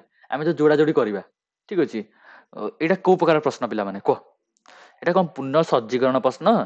ଆମେ କଣ ସଜେଇକି କିଛି ଲେଖୁଛେ କି? ସଜେଇକି ମାନେ କଣ? ପୁନଃ ସଜ୍ଜୀକରଣ। ସପୋଜ ଆମର କିଛି ଗୋଟେ ଜିନିଷ ହେଲେ, ସଜୀବ କୁ ଏଇ ଲାଇନରେ ଲେଖ, ନିର୍ଜୀବ କୁ ଏଇ ଲାଇନରେ ଲେଖ, ତାପରେ ପ୍ରୋକ୍ୟାରିଓଟ୍ସ କୁ ଏଇ ଲାଇନରେ ଲେଖ, ୟୁକ୍ୟାରିଓଟ୍ସ କୁ ଏଇ ଲାଇନରେ ଲେଖ, ଠିକ ଅଛି ନା। ଏଇଟା ହେଲା ପୁନଃ ସଜ୍ଜୀକରଣ ପ୍ରଶ୍ନ, ନା କି ଆମର କ ସ୍ତମ୍ଭ ଖ ସ୍ତମ୍ଭରେ ଲେଖା ହେଇଛି ହେଲା। ବହୁତ ପିଲା ଏଇଟା ଠିକ ମାରିଦିଅନ୍ତି, ଏଇଟା ଭୁଲ ପିଲାମାନେ, ଏଇଟା ନୁହଁ। ମୌଳିକ ପ୍ରଶ୍ନ ହବ। ମୌଳିକ ପ୍ରଶ୍ନ ମାନେ କଣ ଆମର? ଗୋଟେ ମିନିଟ, ମୌଳିକ ପ୍ରଶ୍ନ ମାନେ କଣ ଆମର? ନା ନା ସରି ଭୁଲ କହିଲି, ମୁଁ ଭୁଲ କହିଲି, ଏଇଟା ଆନ୍ସର ହବ ପିଲାମାନେ, ଗୋଟେ ମିନିଟ। ଆର ଆନ୍ସର ହବ ପିଲାମାନେ ଏଇଟା, ପୁନଃ ସଜ୍ଜୀକରଣ ପ୍ରଶ୍ନ ହବ ଆନ୍ସର। ପୁନଃ ସଜ୍ଜୀକରଣ ପ୍ରଶ୍ନ ହବ, ଆନ୍ସର ହବ। ମୌଳିକ ପ୍ରଶ୍ନ କଣ? ମୌଳିକ ପ୍ରଶ୍ନ ମାନେ ହେଲା ଯେ ଆମର ଡାଇରେକ୍ଟ କୋଶ୍ଚିନ୍ ଗୁଡା, ମାନେ MCQ ଟାଇପର କୋଶ୍ଚିନ୍, ଡାଇରେକ୍ଟ କୋଶ୍ଚିନ୍ ଗୁଡା, ଏଟା ହେଲା ମୌଳିକ। ଏ ପିଲାମାନେ ଆର ଆନ୍ସର ହବ ପୁନଃ ସଜ୍ଜୀକରଣ। ଠିକ, ମୁଁ ଟିକେ ଧ୍ୟାନ ଦେଇନଥିଲି, ଠିକ ଅଛି ନା। ବର୍ଗୀକରଣ ମୂଳକ ପ୍ରଶ୍ନ କଣ? ବର୍ଗୀକରଣ ମୂଳକ କାଟାଗୋରୀ ୱାଇଜ, ଯୋଉଟା ମୁଁ ଏବେ କହିଲି। ସପୋଜ ପ୍ରୋକ୍ୟାରିଓଟ୍ସ, ପିଲାମାନେ ଲେଖ ପ୍ରୋକ୍ୟାରିଓଟ୍ସ ଆନିମାଲ ଗୁଡାକୁ ଏଇଠି ଲେଖ। ପିଲାମାନେ ଲେଖ ସଜୀବ ଆନିମଲ ବା ସଜୀବ ଜିନିଷ ଗୁଡାକୁ ଏଇଠିକିନା ଲେଖ। ନିର୍ଜୀବ ଗୁଡାକୁ ଗୋଟେ ବର୍ଗରେ ଲେଖ। ତାପରେ ଆଉ କଣ, ଏସବୁ ଜିନିଷ ବର୍ଗୀକରଣ କରିକି ମୁଁ ଲେଖିଲି ନା, ତ ଏଇ ଜିନିଷ ହେଲା ନା ବର୍ଗୀକରଣ ମୂଳକ ପ୍ରଶ୍ନ, ଠିକ ଅଛି ନା। ଏଇଟା ମୁଁ ଟିକେ ନାକୁ ଧ୍ୟାନ ଦେଇନଥିଲି, ଟିକେ କହିଦେଲି ହେଲା। ତାପରେ ଆମର କୋଶ୍ଚିନ୍ ତାପରେ କଣ ହେଲା, ଗୋଟେ ମିନିଟ। ହଁ, ଦୃଷ୍ଟାନ୍ତ ମୂଳକ ପ୍ରଶ୍ନ। ଦୃଷ୍ଟାନ୍ତ ମୂଳକ ପ୍ରଶ୍ନ କଣ ପିଲାମାନେ କୁହ? ଦୃଷ୍ଟାନ୍ତ ମୂଳକ, ଯେମିତିକି ଏକ୍ଜାମ୍ପଲ ବେସ୍ଡ। ସପୋଜ ଆପଣଙ୍କୁ ଏକ୍ଜାମ୍ପଲ ଦେଖେଇକି, ପିଲାମାନେ କହିଲୁ ପୁଅ ଏଇଟା ପେନ୍ ନା କଣ କହିଲୁ, ଏଇଟା ଆପଣଙ୍କୁ ଏକ୍ଜାମ୍ପଲ ଦେଖେଇଲି, ଦୃଷ୍ଟାନ୍ତ ଦେଖେଇକି ଆପଣଙ୍କୁ ପଚାରିଲି, ଦୃଷ୍ଟାନ୍ତ ମୂଳକ। ତ ଏଇଟା କଣ? Example based. ଏକ୍ଜାମ୍ପଲ ଦେଖେଇକି ଆପଣଙ୍କୁ ପଚାରିଲି, ଏକ୍ଜାମ୍ପଲ ବେସ୍ଡ, ଠିକ ଅଛି ନା। ତାପରେ ଯିବା ନେକ୍ସଟ କ୍ୱେଶ୍ଚିନ୍। ହଁ, ଏବେ ଆସିଲା ପିଲାମାନେ ମ୍ୟାଥମେଟିକ୍ସ ପେଡାଗୋଜି। ଆମର ଓଡ଼ିଆ ପେଡାଗୋଜିର ଏବେ ଆମେ 40ଟା କ୍ୱେଶ୍ଚିନ୍ ଆମେ କମ୍ପ୍ଲିଟ୍ କରିଦେଲେ। 30ଟା ଆମର ନର୍ମାଲ ପେଡାଗୋଜି, 10ଟା ଓଡ଼ିଆ ପେଡାଗୋଜି, ଏବେ ଆସିବ 10ଟା ମ୍ୟାଥମେଟିକ୍ସ ପେଡାଗୋଜି ଆମେ କମ୍ପ୍ଲିଟ୍ କରିବା, ଠିକ ଅଛି ନା। ଚାଲନ୍ତୁ, in which period of cognitive development children acquainted with mathematical conservation? କୋଉ ପିରିୟଡ଼ ଆସିଲା ବେଳକୁ ପିଲାମାନେ ତାର ମ୍ୟାଥମେଟିକାଲ କନଜରଭେସନ ଆସି ଯାଇଥାଏ, ବା ତାର ମ୍ୟାଥମେଟିକ୍ସକୁ ବୁଝିବା ଶୈଳୀ ବା ବୁଝିବା ଶକ୍ତି ତାର ପଳେଇ ଆସିଥାଏ। କୋଉ ବର୍ଷରେ ଗୋଟେ ପିଲାର ମ୍ୟାଥମେଟିକ୍ସକୁ ବୁଝିବା ଶକ୍ତି କେତେବେଳେ ତାର ପଳେଇ ଆସିଥାଏ କହିଲ ପିଲାମାନେ? କେତେବେଳେ ତାର ଆସେ? ମନେ ରଖ ପିଲାମାନେ, ସେ ଯେତେବେଳେ କଂକ୍ରିଟ ଅପରେସନକୁ ପହଞ୍ଚେ। କଂକ୍ରିଟ ଅପରେସନଟି ଆନ୍ସର ହବ, ହଁ। କଂକ୍ରିଟ ଅପରେସନକୁ ଯେତେବେଳେ ସେ ପହଞ୍ଚିବ ନା, ଆମର 4ଟା ଷ୍ଟେଜ ଥାଏ। 4ଟା ଷ୍ଟେଜ ବିଷୟରେ ମୁଁ ଟିକେ ଟିକେ କହିଦଉଛି। ଫାଷ୍ଟ ହେଲା, ଫାଷ୍ଟ ଷ୍ଟେଜ ଏଇଠି ଷ୍ଟାର୍ଟ କରିବା। ଫାଷ୍ଟ ଷ୍ଟେଜଟା ହେଲା ଆମର ସେନ୍ସୋରି ମୋଟର। ସେନ୍ସୋରି ମୋଟର, ଠିକ ଅଛି। ସେନ୍ସୋରି ମୋଟରଟା ଆମର କେବେ 0 ରୁ 2 ଇୟର, ଏଇଟା ହେଲା ଆମର କଣ? Sensory motor. ସେମିତି ସେକେଣ୍ଡଟା ଆମର କଣ ହବ ପିଲାମାନେ? ସେକେଣ୍ଡଟା ହେଲା ଆମର ପ୍ରି ଅପରେସନାଲ। ପ୍ରି ଅପରେସନାଲ, ଏଇଟା ଆମର କେବେଠୁ କେବେ ପିଲାମାନେ? 2 ରୁ 7 ବର୍ଷ। ଆପଣ ଜାଣିଥିବେ ଏଇସବୁ ଜିନିଷ ପିଲାମାନେ କିଏ ଦେଇଥିଲେ ଜାଣିଛ ନା? ପ୍ୟାଜେଟ୍ ଦେଇଥିଲେ, ଜିନ୍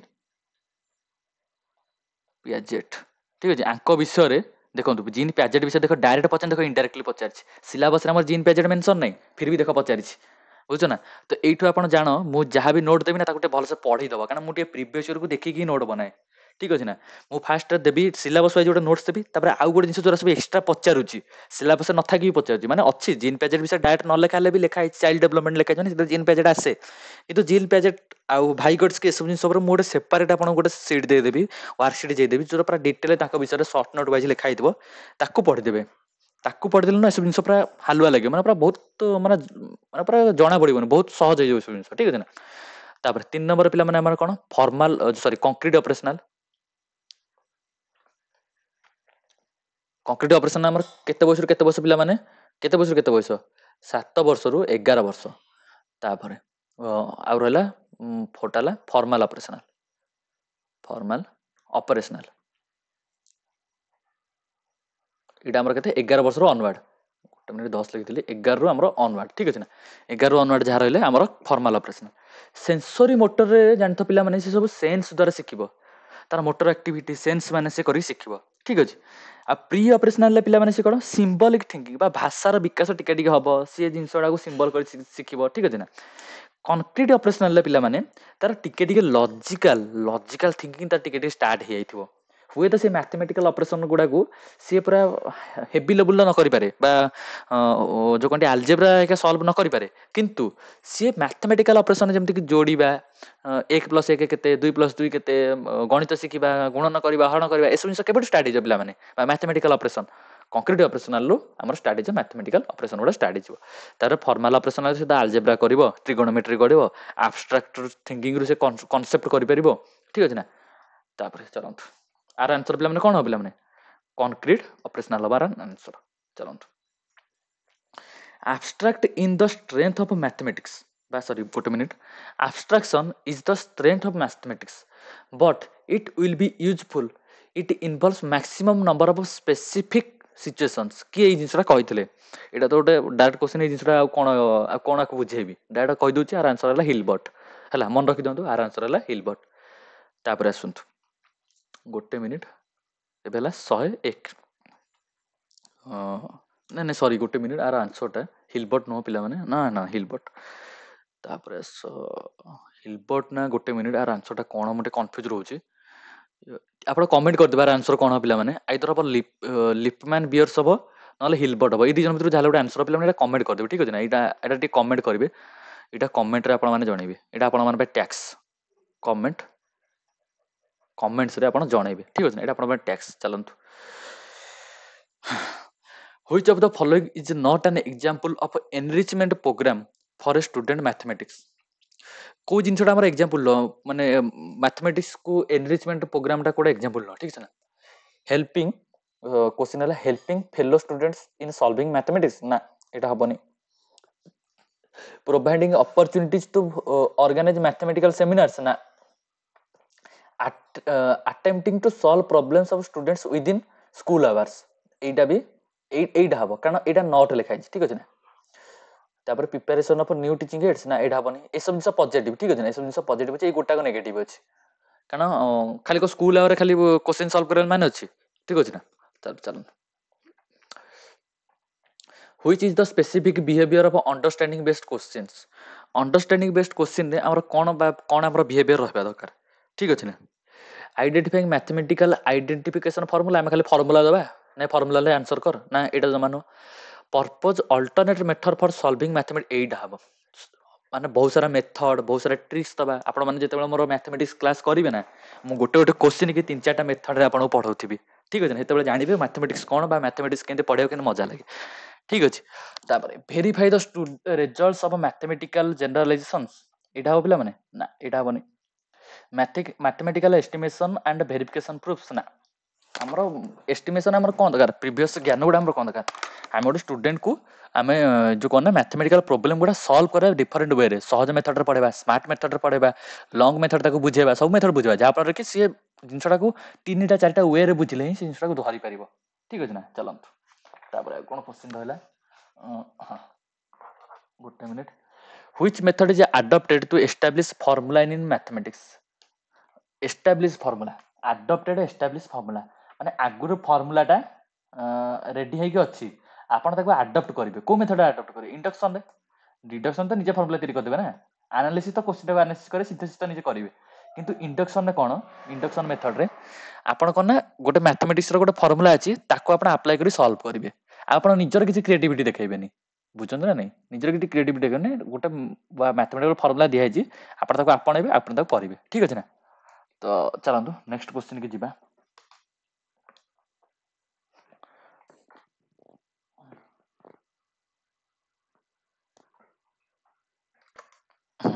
ତାପରେ କ୍ୱେଶ୍ଚିନ୍ଟା ହେଲା 106,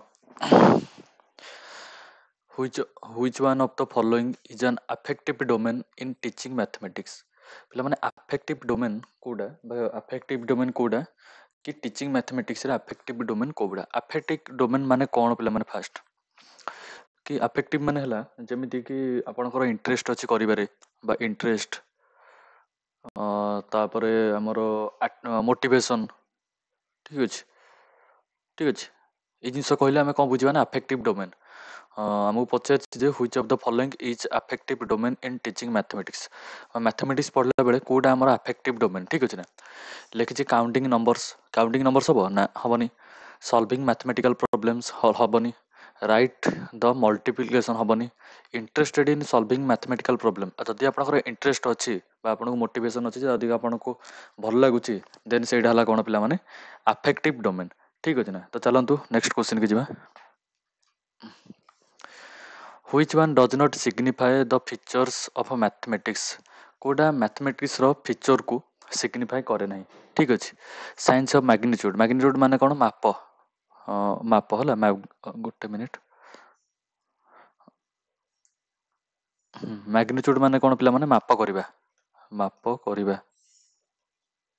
ठीक अछि माप करिबा तो हबो मैथमेटिक्स माने तो माप करिबा साइंस ऑफ लॉजिकल रीजनिंग भी हबो मैथमेटिक्स माने भी लॉजिकल रीजनिंग करिबा साइंस ऑफ बिहेवियर पिला माने मैथमेटिक्स हबोनी ठीक अछि ना बिहेवियर हला कोन साइकोलॉजी आ साइंस ऑफ कैलकुलेशन भी हबो तो नॉट लिखा अछि माने आंसर पिला माने ऑप्शन नंबर सी चलो जीवा next question Which condition is necessary to ensure objectivity of the test को condition टा necessary थाए ensure करबा को objectivity of test objective माने कोन तार माने मूल्य निर्धारण करबा बा तार टारगेट टा ठीक अछि by encouraging descriptive answers बा descriptive answer करबा टेस्ट रो objectivity कोन descriptive answer करबा ना भूल by adaptive objective in scoring procedure एटा भी हबनी तापर भाई asking question which have one and only one answer पिला माने एटा तो ऑब्जेक्टिव हबो भी नाही ठीक अछि भाई पुटिंग गेसिंग आंसर्स ना एटा भी हबनी ऑब्जेक्टिव ऑफ टेस्ट कोन डेस्क्रिप्टिव आंसर ना एटा तो हबनी ठीक अछि सब्जेक्टिविटी इन स्कोरिंग ना स्कोरिंग प्रोसीजर और टेस्ट सह किछि भी संपर्क न थाए जदि हबो आंसर पिला माने आको एप्रोप्रिएट लागुछ मते ऑप्शन नंबर सी एटा टिके पिला माने वेरीफाई कर दबो तो माने आर आंसर दबो कोन तम मतरे कोन आंसर हबो ताको कमेंट रे कहबो ठीक अछि तो मो हिसाब रे तो आर आंसर हबो सी कारण by asking question which have only one and have only one and only answer ठीक अछि एटा मे भी हे पारे कारण टेस्ट रो गोटे ऑब्जेक्टिव हिसाब रे हमें नै परिबा किंतु हमें एटा नै परिबा नाही डिस्क्रिप्टिव आंसर नै परिबा नाही ठीक अछि चलो Which one of the following is not linked with aims of teaching mathematics? Teaching mathematics रो कोडा एम नुह ठीक अछि टीचिंग मैथमेटिक्स रो हमर कोन रिकॉग्नाइजेशन टा एम गोटे मिनिट हाँ रिकॉग्नाइज कोन हमर टीचिंग मैथमेटिक्स रो हमर एम हे परिबो पिला माने देखो रिकॉग्नाइजेशन ना हे परिबोनी क्लासिफाई हाँ क्लासिफाई तो हे परिबो इनफेरियर माने कोन पिला माने निष्कर्ष बाहर करबा निष्कर्ष बाहर करबा हमरा आंसर जेतबेले बाहर करछ एटा निष्कर्ष बाहर करने कि तार अंडरस्टैंडिंग मैथमेटिक्स माने ही अंडरस्टैंडिंग किंतु रिकॉग्नाइजेशन टा कोन मैथमेटिक्स हम कोन चिन्हबा मैथमेटिक्स कोन हम तो मैथमेटिक्स रे क्लासिफाई करबा हम आपण जन जानछन सेट का हम क्लासिफाई करू इनफेरियर भी हबो कारण निष्कर्ष बाहर करियो भी हबो किंतु अंडरस्टैंडिंग भी हबो किंतु रिकॉग्निशन पिला माने हबोनी ठीक अछि तो 115 जेतु नोट लिखा छि ना तो आर आंसर हबो ए पिला माने नोट टा को सब बेले पिला माने ऑब्जर्व त माने करूथबो तापर Which of the following is the characteristics of open-ended questions? Open-ended question माने आपण बहुत सारा भाभी के करिवे बा आपणकर माइंड यूज करिवे बा क्रिएटिविटी यूज करिवे ओपन-एंडेड क्वेश्चन माने हला से ओपन-एंडेड क्वेश्चन रो कोडा कैरेक्टरिस्टिक्स पचारि ठीक अछि ना 119 देखो on availability of specific answer कहि दिला पिला माने impairs a student ability to reach conclusion ना स्पेसिफिक आंसर और कंक्लूजन तो नुह ठीक अछि इट इम्प्रूव्स द क्रिएटिविटी तापर thinking capacity of a student ठीक अछि एटा आंसर कारण ओपन एंडेड माने से क्रिएटिव वे रे भाबिबो बा बहुत जिंस भाबिबो केमिति जिंसडा सॉल्व करबो ता माइंड खर्च करबो बा तार क्रिएटिविटी देखाइबो ठीक अछि ना तार आर आंसर बो बी फिर भी हम आउट ऑप्शन पढतबा इट रिड्यूसेस स्टूडेंट्स सेल्फ ना एटा तो नुह it is impossible to evaluate the problem solving ना एटा भी होबनी तो आर आंसर पिला माने बी चलो जीवा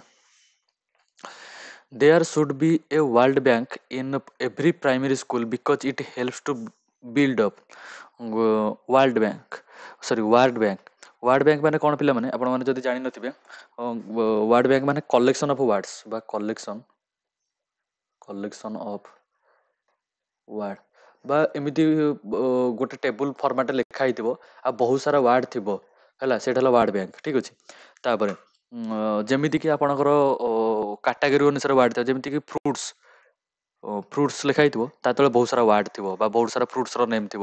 ନହେଲେ ଆପଣଙ୍କର ଲେଖାଯାଇଥିବ ଆନିମଲ୍ସ, ଆନିମଲ୍ସ ଲେଖା ହେଇଥିବ ତା ତଳେ ବହୁତ ସାରା ଆନିମଲ୍ଙ୍କ ନେମ୍ ଥିବ, ବହୁତ ସାରା ୱାର୍ଡ ଥିବ, ଠିକ୍ ଅଛି ନା। ତ ଏଇଟା ପିଲାମାନେ କହନ୍ତି ୱାର୍ଡ ବ୍ୟାଙ୍କ, ଠିକ୍ ଅଛି। ୱାର୍ଡ ବ୍ୟାଙ୍କଟା ଆମର କୋଉଥିରେ ହେଲ୍ପ କରେ, ଯଦି ପ୍ରାଇମେରୀ ଲେବୁଲରେ ଗୋଟେ ପିଲାଟା ପାଠ ପଢୁଛି, ୱାର୍ଡ ବ୍ୟାଙ୍କଟା ତାକୁ କିପରି ଭାବେ ହେଲ୍ପ କରିବ? ପିଲାମାନେ କନସେପ୍ସନରେ ପିଲାମାନେ ହେଲ୍ପ କରିବ ନା, ରାଇଟିଂ ସ୍କିଲରେ ତ ହେଲ୍ପ କରିବ ନାହିଁ, ରିଡିଂ ରେଡିନେସରେ ତ ହେଲ୍ପ କରିବ ନାହିଁ, କୋଉଥିରେ ଭୋକାବୁଲାରରେ ହେଲ୍ପ କରିବ। ଭୋକାବୁଲାରୀ ମାନେ ସେ ବହୁତ ସାରା ୱାର୍ଡର ନେମ୍ ଜାଣିବ ଆଉ ବହୁତ ସାରା ଆନିମଲର ନେମ୍ ଜାଣିବ, ଠିକ୍ ଅଛି ନା। ତ ଏଇଟା ଭୋକାବୁଲାରୀରେ ହେଲ୍ପ କରିବ। ଚलो ଯିବା ସବଷ୍ଟିଟ୍ୟୁସନ। ପିଲାମାନେ ଟିକେ ସ୍ପିଡ ପଢେଇ ଦଉଛି, କାରଣ ଅଲରେଡି ବହୁତ ସମୟ, ମାନେ ବହୁତ ସମୟ ଆମେ ଫାଷ୍ଟରୁ ଆମେ ୟୁଜ୍ କରିଦେଇଛେ ବା ଫାଷ୍ଟରୁ ଆମେ ବହୁତ ସମୟ ନେଇଯାଇଛେ ବୁଝେଇବାରେ। ଆଉ ଖାସ କରି ଆମର ନର୍ମାଲ ପେଡାଗୋଜି ଯୋଉ ଥାଏ, ନର୍ମାଲ ପେଡାଗୋଜି ମାନେ ଯୋଉ ପେଡାଗୋଜି ଆଉ ଇଭାଲୁଏସନ ଯାଏ, ସେ ସବୁକୁ ଟିକେ ବୁଝିବା ଦରକାର। ଆଉ ଏ ସବଜେକ୍ଟ ପେଡାଗୋଜି ଗୁଡ଼ା ବହୁତ ଇଜି, ତ ସେଥିରେ ଆମର କିଛି ଏତେ ବୁଝିବା ବା ଏତେ ଜାଣିବା ଜିନିଷ ନଥାଏ। ତ ସବଜେକ୍ଟ ପେଡାଗୋଜି ଗୁଡ଼ାକୁ ମୁଁ ଟିକେ ସ୍ପିଡ ବା ଟିକେ ଭଲସେ ବୁଝେଇ ଆପଣଙ୍କୁ ଯାଉଛି, ଠିକ୍ ଅଛି ନା। ତାପରେ ଲେଖା ହେଇଛି ସବଷ୍ଟିଟ୍ୟୁସନ ଟେବୁଲ। ସବଷ୍ଟିଟ୍ୟୁସନ ଟେବୁଲ, ପିଲାମାନେ ସବଷ୍ଟିଟ୍ୟୁସନ ଟେବୁଲ ମାନେ ଫାଷ୍ଟ ଆପଣ ମାନେ ବୁଝନ୍ତୁ। ଗୋଟେ ମିନିଟ୍, ଏଇ ତଳେ ମୁଁ ଲେଖୁଛି ସବଷ୍ଟିଟ୍ୟୁସନ ଟେବୁଲ। ସବଷ୍ଟିଟ୍ୟୁସନ ଟେବୁଲ ମାନେ ପିଲାମାନେ କ'ଣ? ପିଲାମାନେ ମାନେ ଯେମିତିକି ଆପଣମାନେ ଦେଖିଥିବେ ଏମିତି ୱାର୍ଡ ଗୁଡ଼ା ସବୁ ଲେଖା ହେଇଥିବ, ଠିକ୍ ଅଛି ନା। ଗୋଟେ ମିନିଟ୍ ଆଉ ଥରେ କରୁଛି। ସପୋଜ ସବଷ୍ଟିଟ୍ୟୁସନ ଟେବୁଲ ମାନେ ମୁଁ ଆଉ ଥରେ ଭଲସେ କରି ଦେଖନ୍ତୁ। ସପୋଜ ଗୋଟେ ୱାର୍ଡ ପିଲାମାନେ କେମିତି ଲେଖା ହେଇଥିବ, କେମିତି କହିବି, ଦେଖନ୍ତୁ ଦେଖନ୍ତୁ ସପୋଜ ଗୋଟେ ୱାର୍ଡ ଲାଇନ୍ ଲେଖା ହେଲା, ଗୋଟେ ଲାଇନଟେ ବା ଏଇ ଦେଖନ୍ତୁ ଏଠି ଲେଖିଛି ଏଠି giving control and language practice. ତ ମୁଁ ଏଇ ଲାଙ୍ଗୁଏଜଟାକୁ ଉଡ଼େଇକି ବା ଲାଙ୍ଗୁଏଜଟାକୁ ଏଇଠୁ ରିମୁଭ୍ କରିକି ଆଉ ଗୋଟେ ୱାର୍ଡଟାକୁ ଏଇଠି ସବଷ୍ଟିଟ୍ୟୁଟ୍ କରିବି, ଠିକ୍ ଅଛି ନା। ତ ଏଇଭଳିଆ ଟେବୁଲ ଫର୍ମାଟ୍ରେ, ଏମିତି ଟେବୁଲ ଫର୍ମାଟ୍ରେ ଥିବ, ଠିକ୍ ଅଛି ନା। ଟେବୁଲ ଫର୍ମାଟ୍ ଥାଇକି ଗୋଟେ ୱାର୍ଡକୁ ଆମେ ରିମୁଭ୍ କରିଦେବା, ସେଇ ଜାଗାରେ ଆଉ ଗୋଟେ ୱାର୍ଡକୁ ପିଲାମାନେ ଆମେ ଆଡ୍ କରିଦେବା, ଠିକ୍ ଅଛି ନା। ସେଇଭଳିଆ ଯେଉଁ ଟେବୁଲ ଫର୍ମାଟ୍ରେ ସେଣ୍ଟେନ୍ସ ଥିବ, ଟେବୁଲ ଫର୍ମାଟ୍ରେ ୱାର୍ଡ ଥିବ, ଟେବୁଲ ଫର୍ମାଟ୍ରେ ଯଦି ଏମିତି କିଛି ଭୋକାବୁଲାରୀ ୱାଇଜ୍ କିଛି ଥିବ, ତ ସେଇଟାକୁ ପିଲାମାନେ କହନ୍ତି ନା ସବଷ୍ଟିଟ୍ୟୁସନ ଟେବୁଲ, ଠିକ୍ ଅଛି। ନହେଲେ ମୁଁ ଆଉ ଥରେ ଆପଣଙ୍କୁ ବୁଝେଇ ଦେଉଛି, ଦେଖନ୍ତୁ ଗୋଟେ ମିନିଟ୍ ଦେଖନ୍ତୁ, ଠିକ୍ ଅଛି ନା। ସପୋଜ ଗୋଟେ ସେଣ୍ଟେନ୍ସ ଲେଖାଯାଇଛି ଆପଣଙ୍କର ଏ ଦେଖନ୍ତୁ ଗୋଟେ ମିନିଟ୍, ହଁ ଦେଖନ୍ତୁ ଏଇଠି ଲେଖାଯାଇଛି ପ୍ରାଇମେରୀ ସ୍କୁଲ ଲେଖାଯାଇଛି, ଠିକ୍ ଅଛି। ଏଇଟା ସବଷ୍ଟିଟ୍ୟୁସନ ଟେବୁଲ ଫର୍ମାଟ୍ରେ ଏମିତି ଅଛି, ଠିକ୍ ଅଛି ନା। ତ ମୁଁ ଏଠୁ ପ୍ରାଇମେରୀ ହଟେଇ ଦେଇକି କ'ଣ ଆଡ୍ କରିଦେବି ନା ସେକେଣ୍ଡାରୀ ଆଡ୍ କରିଦେବି। ଏଇଠି ପ୍ରାଇମେରୀଟାକୁ ହଟେଇ ଦେଇକି ମୁଁ ଏଇଠି ଆଡ୍ କରିଦେଲି ସେକେଣ୍ଡାରୀ,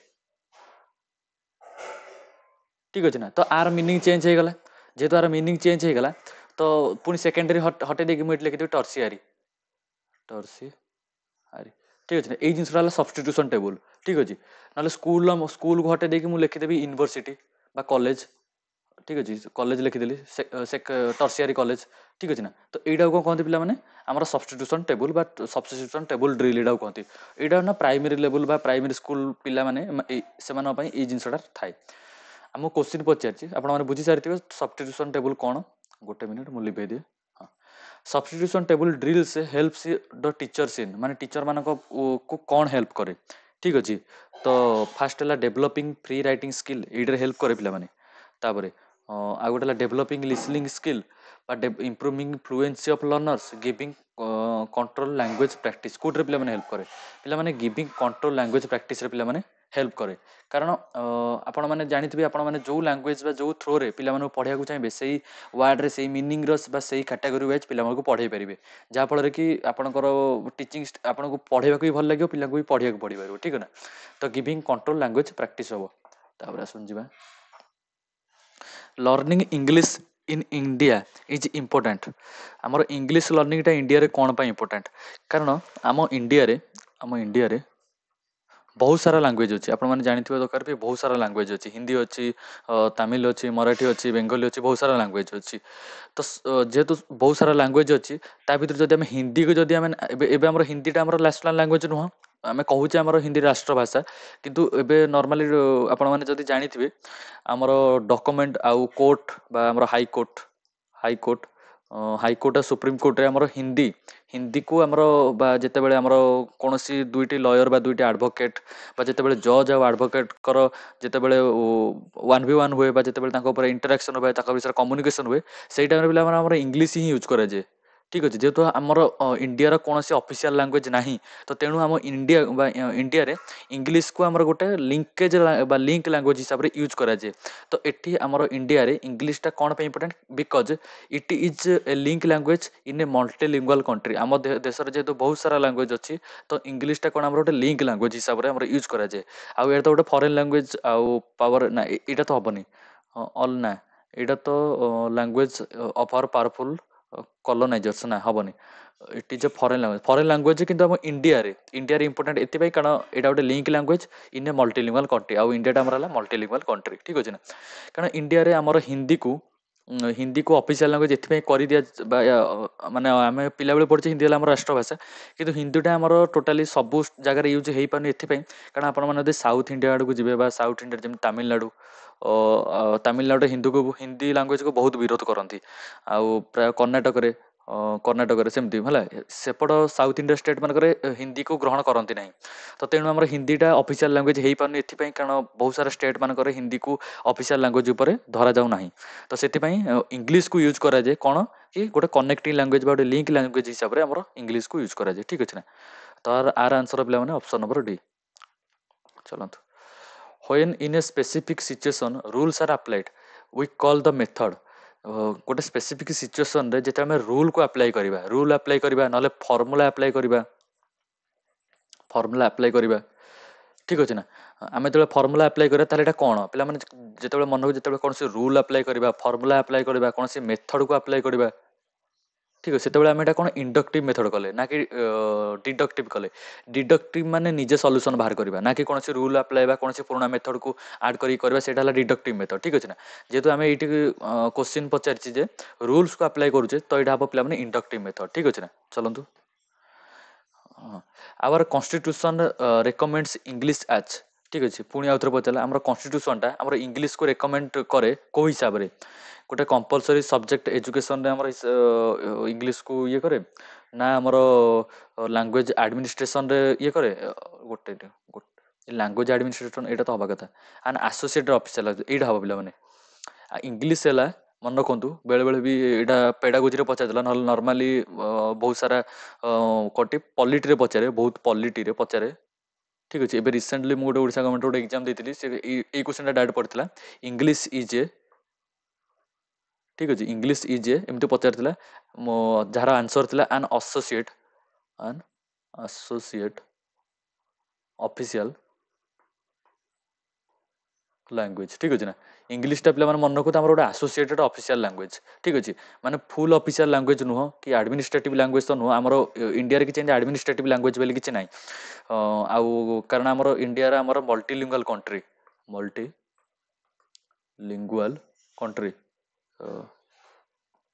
ଠିକ୍ ଅଛି, କିନ୍ତୁ ଆମର ଏବେ ଯେଉଁ ବିଜେପି ଗଭର୍ଣ୍ଣମେଣ୍ଟ ସେ ଚାହୁଁଛି ଯେ ହିନ୍ଦୀକୁ ଗୋଟେ ଆଡମିନିଷ୍ଟ୍ରେଟିଭ ଲାଙ୍ଗୁଏଜ ବନେଇବା ପାଇଁ, ସେ ବନେଇ ପାରୁନି ଏଥିପାଇଁ କାରଣ ବହୁତ ରାଜ୍ୟ ବା ବହୁତ ଷ୍ଟେଟ୍ ତାକୁ ମାନେ ଗ୍ରହଣ କରୁନାହାନ୍ତି, କାରଣ ସେମାନେ ଭାବୁଛନ୍ତି ତାଙ୍କ ଲାଙ୍ଗୁଏଜର ଡୋମିନାନ୍ସ କମିଯିବ ବା ତାଙ୍କ କଲଚର ଉପରେ ପ୍ରଭାବ ପଡ଼ିବ। ତ ସେଥିଯୋଗୁଁ ହିନ୍ଦୀଟା ଆମର ଯେହେତୁ ନର୍ଥରେ ବେଶୀ ଚାଲେ, ସାଉଥରେ ବେଶୀ ଚାଲେନି, ତ ସେଥିପାଇଁ ଇଂଲିଶକୁ ଆମେ ୟୁଜ୍ କରୁ ଗୋଟେ କନେକ୍ଟିଂ ଲାଙ୍ଗୁଏଜ ବା ଲିଙ୍କ ଲାଙ୍ଗୁଏଜ ବା ଗୋଟେ ଆସୋସିଏଟେଡ୍ ଅଫିସିଆଲ ଲାଙ୍ଗୁଏଜ ହିସାବରେ ଆମେ ଇଂଲିଶକୁ ୟୁଜ୍ କରୁ। ଠିକ୍ ଅଛି ନା? ଚାଲନ୍ତୁ ଯିବା ନେକ୍ସଟ କ୍ୱେଶ୍ଚନ କି। The category wise action verb list was develop by. ପିଲାମାନେ ଏଇଟା ଗୋଟେ ଷ୍ଟେଟମେଣ୍ଟ ବେସ୍ଡ କ୍ୱେଶ୍ଚନ, ଆର ଆନ୍ସର ପିଲାମାନେ ବିଏସ୍ ବ୍ଲୁମ୍। ଆର କିଛି ମାନେ ଏମିତି ବୁଝିବାର ନାହିଁ, ଖାଲି ଏତିକି ମନେ ରଖନ୍ତୁ, ବିଏସ୍ ବ୍ଲୁମ୍ ନାମକ ଜଣେ ସାଇଣ୍ଟିଷ୍ଟ ବା ଜଣେ ସାଇକୋଲୋଜିଷ୍ଟ ଯିଏ କହିଥିଲେ କ'ଣ, ଯିଏ କାଟାଗୋରୀ ୱାଇଜ୍ ଆକ୍ସନ୍ ଭର୍ବ ଲିଷ୍ଟକୁ ଡେଭଲପ୍ କରିଥିଲେ। ଠିକ୍ ଅଛି ନା? ଚାଲନ୍ତୁ, formative assessment does not help in, ପିଲାମାନେ ଏଠି ନଟ୍ ଲେଖିଦେଲା, ନଟ୍ ଯେତେବେଳେ ଯୋଉଠି ଲେଖା ହେଇଥିବ ଟିକେ ଧ୍ୟାନ ଦେବେ। ଫର୍ମେଟିଭ୍ ଆସେସମେଣ୍ଟ ମାନେ କ'ଣ? ଯେତେବେଳେ କ୍ଲାସ୍ ସମୟରେ ଆମେ ଯେଉଁ ପିଲାଙ୍କୁ କୋଶ୍ଚିନ୍ ପଚାରୁ, କ୍ଲାସ୍ ଚାଲିଥିଲା ସମୟରେ ବା ଗୋଟେ ଟପିକ୍ ପଢ଼ାଇଲା ସମୟରେ କୋଶ୍ଚିନ୍ ପଚାରୁ, ସେଇଟା ହେଲା formative assessment. Identifying the learners weakness in learning, ନା ୱିକନେସ୍ ମାନେ ପିଲାମାନେ କ'ଣ ଏଇଟା ମନେ ରଖନ୍ତୁ, ୱିକନେସ୍ ମାନେ ହେଲା ଗୋଟେ ମିନିଟ୍, ୱିକନେସ୍ ମାନେ ହେଲା ଡାଇଗ୍ନୋଷ୍ଟିକ୍ ୱିକନେସ୍ ମାନେ ହେଲା, ଠିକ୍ ଅଛି ନା? ଯେତେବେଳେ ଆମେ ଗୋଟେ ଲର୍ନର ୱିକନେସ୍କୁ ଆମେ ଆଇଡେଣ୍ଟିଫାଇ କରିବା, ଏଇଟା ହେଲା ଡାଇଗ୍ନୋଷ୍ଟିକ୍, ନା କି formative. Providing opportunity to the learners to improve their work after getting feedback, ଗୋଟେ ମିନିଟ୍ ଏଇଟା ଟିକେ ହୋଲ୍ଡ ରଖିଥାନ୍ତୁ। Enabling teachers to modify teaching learning strategies, ଏଇଟା ଗୋଟେ ମିନିଟ୍, ଏଇଟା ବି ନୁହଁ, ଏନେବଲିଂ ଲର୍ନର ଟୁ, ନା ଏଇଟା ତ ହବନି, ହଁ ଏଇଟା ହେଇପାରେ, ଗୋଟେ ମିନିଟ୍, ଏଇଟା এইটা ଫର୍ମେଟିଭ ହିସାବରେ ଆମେ ନେଇପାରିବା କାରଣ ଗୋଟେ ଲର୍ଣ୍ଣର ୱିକନେସ୍ ଆମେ କେତେବେଳେ ଜାଣିବା ଯେତେବେଳେ ସमेଟିଭ ଆସେସମେଣ୍ଟ ସମୟରେ ଜାଣିବା ତ ଏଇଟା ଠିକ୍ ହେଇପାରେ ଏଇଟା ବି ଠିକ୍ ଅଛି proving opportunity to the learners to improve their work after feedback ପରେ ବା ଯେତେବେଳେ ଫର୍ମେଟିଭ ଆସେସମେଣ୍ଟ ଆମେ କରୁଥିବା ସେ ଲର୍ଣ୍ଣରକୁ ଆମେ ଫିଡବ୍ୟାକ୍ ଦେବା ସେ ଫିଡବ୍ୟାକ୍ ଯେତେବେଳେ ଆମେ ଦେବା ସେତେବେଳେ ନା ତାର ଇମ୍ପ୍ରୁଭମେଣ୍ଟ ହେବ ତା ୱାର୍କରେ ବା ତା କାମରେ ଇମ୍ପ୍ରୁଭମେଣ୍ଟ ହେବ ତାପରେ ଟିଚର୍ସ ଟୁ ମୋଡିଫାଏ ଟିଚିଂ ହଁ ଏଇଟା ବି ହେବ ତ ଆନ୍ସର ପିଲାମାନେ ଅପସନ୍ ଡି କାରଣ ଏଇଟା ହେବ ନାହିଁ କାରଣ ଗୁଡ୍ ସ୍କୋର ମାର୍କ ପାଇଁ କ'ଣ ଆମେ ଫର୍ମେଟିଭ ଆସେସମେଣ୍ଟ କରୁଛେ ଆମେ ଫର୍ମେଟିଭ ଆସେସମେଣ୍ଟ କ'ଣ କରୁଛେ ଖାଲି ଗୁଡ୍ ମାର୍କ ଯେଉଁ ଗୁଡ୍ ସ୍କୋର କରିବା ପାଇଁ ନା ଏଇଟା ହେବନି ଚାଲନ୍ତୁ ନେକ୍ସଟ କ୍ୱେଶ୍ଚିନ୍ ଯିବା continuous and comprehensive evaluation emphasizes fast ବୁଝନ୍ତୁ କଣ୍ଟିନ୍ୟୁଅସ୍ ଆଉ କମ୍ପ୍ରିହେନ୍ସିଭ୍ ଇଭାଲୁଏସନ୍ କ'ଣ କଣ୍ଟିନ୍ୟୁଅସ୍ ମାନେ କ'ଣ ଗୋଟେ ହେଲା ମୂଲ୍ୟାଙ୍କନ ବା ଇଭାଲୁଏସନ୍କୁ ସବୁବେଳେ କରିବା ବା ଇଭାଲୁଏସନ୍କୁ ଆମେ ସବୁବେଳେ ବା ସବୁ ସମୟରେ ଯଦି କରିବା ସେଇଟା କଣ୍ଟିନ୍ୟୁ ୱେରେ ଯଦି କରିବା ସେଇଟା ହେଲା କଣ୍ଟିନ୍ୟୁଅସ୍ ଆଉ କମ୍ପ୍ରିହେନ୍ସିଭ୍ ମାନେ ପିଲାମାନେ କ'ଣ କମ୍ପ୍ରିହେନ୍ସିଭ୍ ମାନେ ବୋଥ୍ ସ୍କୋଲାଷ୍ଟିକ୍ ଆଣ୍ଡ କୋ ସ୍କୋଲାଷ୍ଟିକ୍ ଠିକ୍ ଅଛି ନା ଆମର କଣ୍ଟିନ୍ୟୁଅସ୍ ଆଉ କମ୍ପ୍ରିହେନ୍ସିଭ୍ ମାନେ କ'ଣ କଣ୍ଟିନ୍ୟୁଅସ୍ ମାନେ ସବୁବେଳେ କରିବା କ'ଣ କରିବା ସ୍କୋଲାଷ୍ଟିକ୍ ମାନେ ଏକାଡେମିକ୍ସ ଠିକ୍ ଅଛି ଆଉ କୋଷ୍ଟଲାଷ୍ଟିକ୍ସ ମାନେ ଯେମିତିକି ଏକାଡେମିକ୍ସ ମାନେ କ'ଣ ଆପଣଙ୍କର ଏକାଡେମିକ୍ ସବଜେକ୍ଟ ଯେମିତିକି ମ୍ୟାଥ୍ ସାଇନ୍ସ ଇଂଲିଶ ରିଜନିଂ ଏସବୁ କ'ଣ ଆମର ଏକାଡେମିକ୍ ସବଜେକ୍ଟ ଆଉ କୋସ୍କୋଲାଷ୍ଟିକ୍ ମାନେ କ'ଣ ଯେମିତିକି ଆମର କୌଣସି ଗୋଟେ ନୂଆ ସ୍କିଲ୍ ଭୋକେସନାଲ୍ ସ୍କିଲ୍କୁ ଲର୍ନ କରିବା ଭୋକେସନାଲ୍ ସ୍କିଲ୍ ବା ଏକାଡେମିକ୍ ବାହାରେ ଅଲଗା ଜିନିଷକୁ ଲର୍ନ କରିବା ଯେମିତି ଗାର୍ଡେନିଂ ଲର୍ନ କରିବା ସ୍ପୋର୍ଟସ୍ ତ ଏସବୁ ଏକାଡେମିକ୍ସ ନୁହଁ ନା ତ କୋସ୍କୋଲାଷ୍ଟିକ୍ ସେରା ସବୁ ସ୍କୋଲାଷ୍ଟିକ୍ ଆଉ କୋସ୍କୋଲାଷ୍ଟିକ୍ ଇଭାଲୁଏସନ୍କୁ ସବୁବେଳେ କରିବା ବା କଣ୍ଟିନ୍ୟୁଅସ୍ ୱେରେ କରିବା ସେଇଟା ହେଲା କଣ୍ଟିନ୍ୟୁଅସ୍ ଆଣ୍ଡ କମ୍ପ୍ରିହେନ୍ସିଭ୍ ଇଭାଲୁଏସନ୍ ଠିକ୍ ଅଛି ନା ଆମକୁ ପଚାରିଛି କଣ୍ଟିନ୍ୟୁଅସ୍ ଆଣ୍ଡ କମ୍ପ୍ରିହେନ୍ସିଭ୍ ଇଭାଲୁଏସନ୍ଟା କ'ଣ ଏମ୍ଫାସାଇଜ୍ କରେ ପ୍ରଡକ୍ଟ ଇଭାଲୁଏସନ୍ କରେ ପ୍ରଡକ୍ଟ ମାନେ ତ ଆପଣ ଆଉଟକମ୍ଟା କ'ଣ କଣ୍ଟିନ୍ୟୁଅସ୍ ଆଉଟକମ୍ ମାନେ ତ ଆପଣ ଗୋଟେ ରେଜଲ୍ଟ ପାଇଗଲେ ନା ଏଇଟା ତ ହେବନି ଆନ୍ସର ଗୋଟେ ମିନିଟ୍ ହଁ ଏଇଟା ତ ପିଲାମାନେ ରେଜଲ୍ଟ ହେବନି ବା ପ୍ରଡକ୍ଟ ଇଭାଲୁଏସନ୍ ମାନେ କ'ଣ ସାଙ୍ଗେ ସାଙ୍ଗେ ଆପଣ ଗୋଟେ ରେଜଲ୍ଟ ପାଇଗଲେ ବା କୌଣସି ଗୋଟେ ମିନିଂ ପାଇଗଲେ ସେଇଟା ହେଲା ପ୍ରଡକ୍ଟ ତାପରେ ହେଲା ପ୍ରୋସେସ୍ ଇଭାଲୁଏସନ୍ ହେଇପାରିବ କାରଣ ପ୍ରୋସେସ୍ ମାନେ କ'ଣ ପ୍ରୋସେସଟା ଗୋଟେ କଣ୍ଟିନ୍ୟୁ ମ୍ୟାନରରେ ଚାଲୁଛି ପ୍ରୋସେସ୍ ଠିକ୍ ଅଛି ଯେହେତୁ ଗୋଟେ କଣ୍ଟିନ୍ୟୁ ମ୍ୟାନରରେ ଚାଲୁଛି ତ ପ୍ରୋସେସ୍ ଇଭାଲୁଏସନ୍ ହେଇପାରିବ ତାପରେ ପିଲାମାନେ ଟର୍ମ ଏଣ୍ଡ ଇଭାଲୁଏସନ୍ ମାନେ କ'ଣ ସमेଟିଭ୍ ଜାଣିଛନ୍ତି ଆପଣ ଯେତେବେଳେ ଗୋଟେ ଇୟର ଏଣ୍ଡରେ ଆପଣ ଯୋଉଠି ଇଭାଲୁଏସନ୍ କରନ୍ତି ନା ସେଇଟାକୁ କହନ୍ତି ସमेଟିଭ୍ ଇଭାଲୁଏସନ୍ ସେଇଟା କରନ୍ତି ଯେତେବେଳେ ଏଟାକୁ ଆପଣ ଇୟର ଏଣ୍ଡରେ କରନ୍ତି ତାପରେ ତ ସमेଟିଭ୍ ତ ସେମ୍ ଯାହା ଟର୍ମ ଏଣ୍ଡ ଇଭାଲୁଏସନ୍ ଯାହା ସमेଟିଭ୍ ବି ସେୟା ତ ଆର ଆନ୍ସର ପିଲାମାନେ ହେବ ପ୍ରୋସେସ୍ ଇଭାଲୁଏସନ୍ ମାନେ ପ୍ରୋସେସ୍ ଇଭାଲୁଏସନ୍ଟା କ'ଣ କଣ୍ଟିନ୍ୟୁ ମ୍ୟାନରରେ ଚାଲେ ପ୍ରୋସେସ୍ ଇଭାଲୁଏସନ୍ଟା ତାପରେ ହେଲା ପିଲାମାନେ ଗୋଟେ ମିନିଟ୍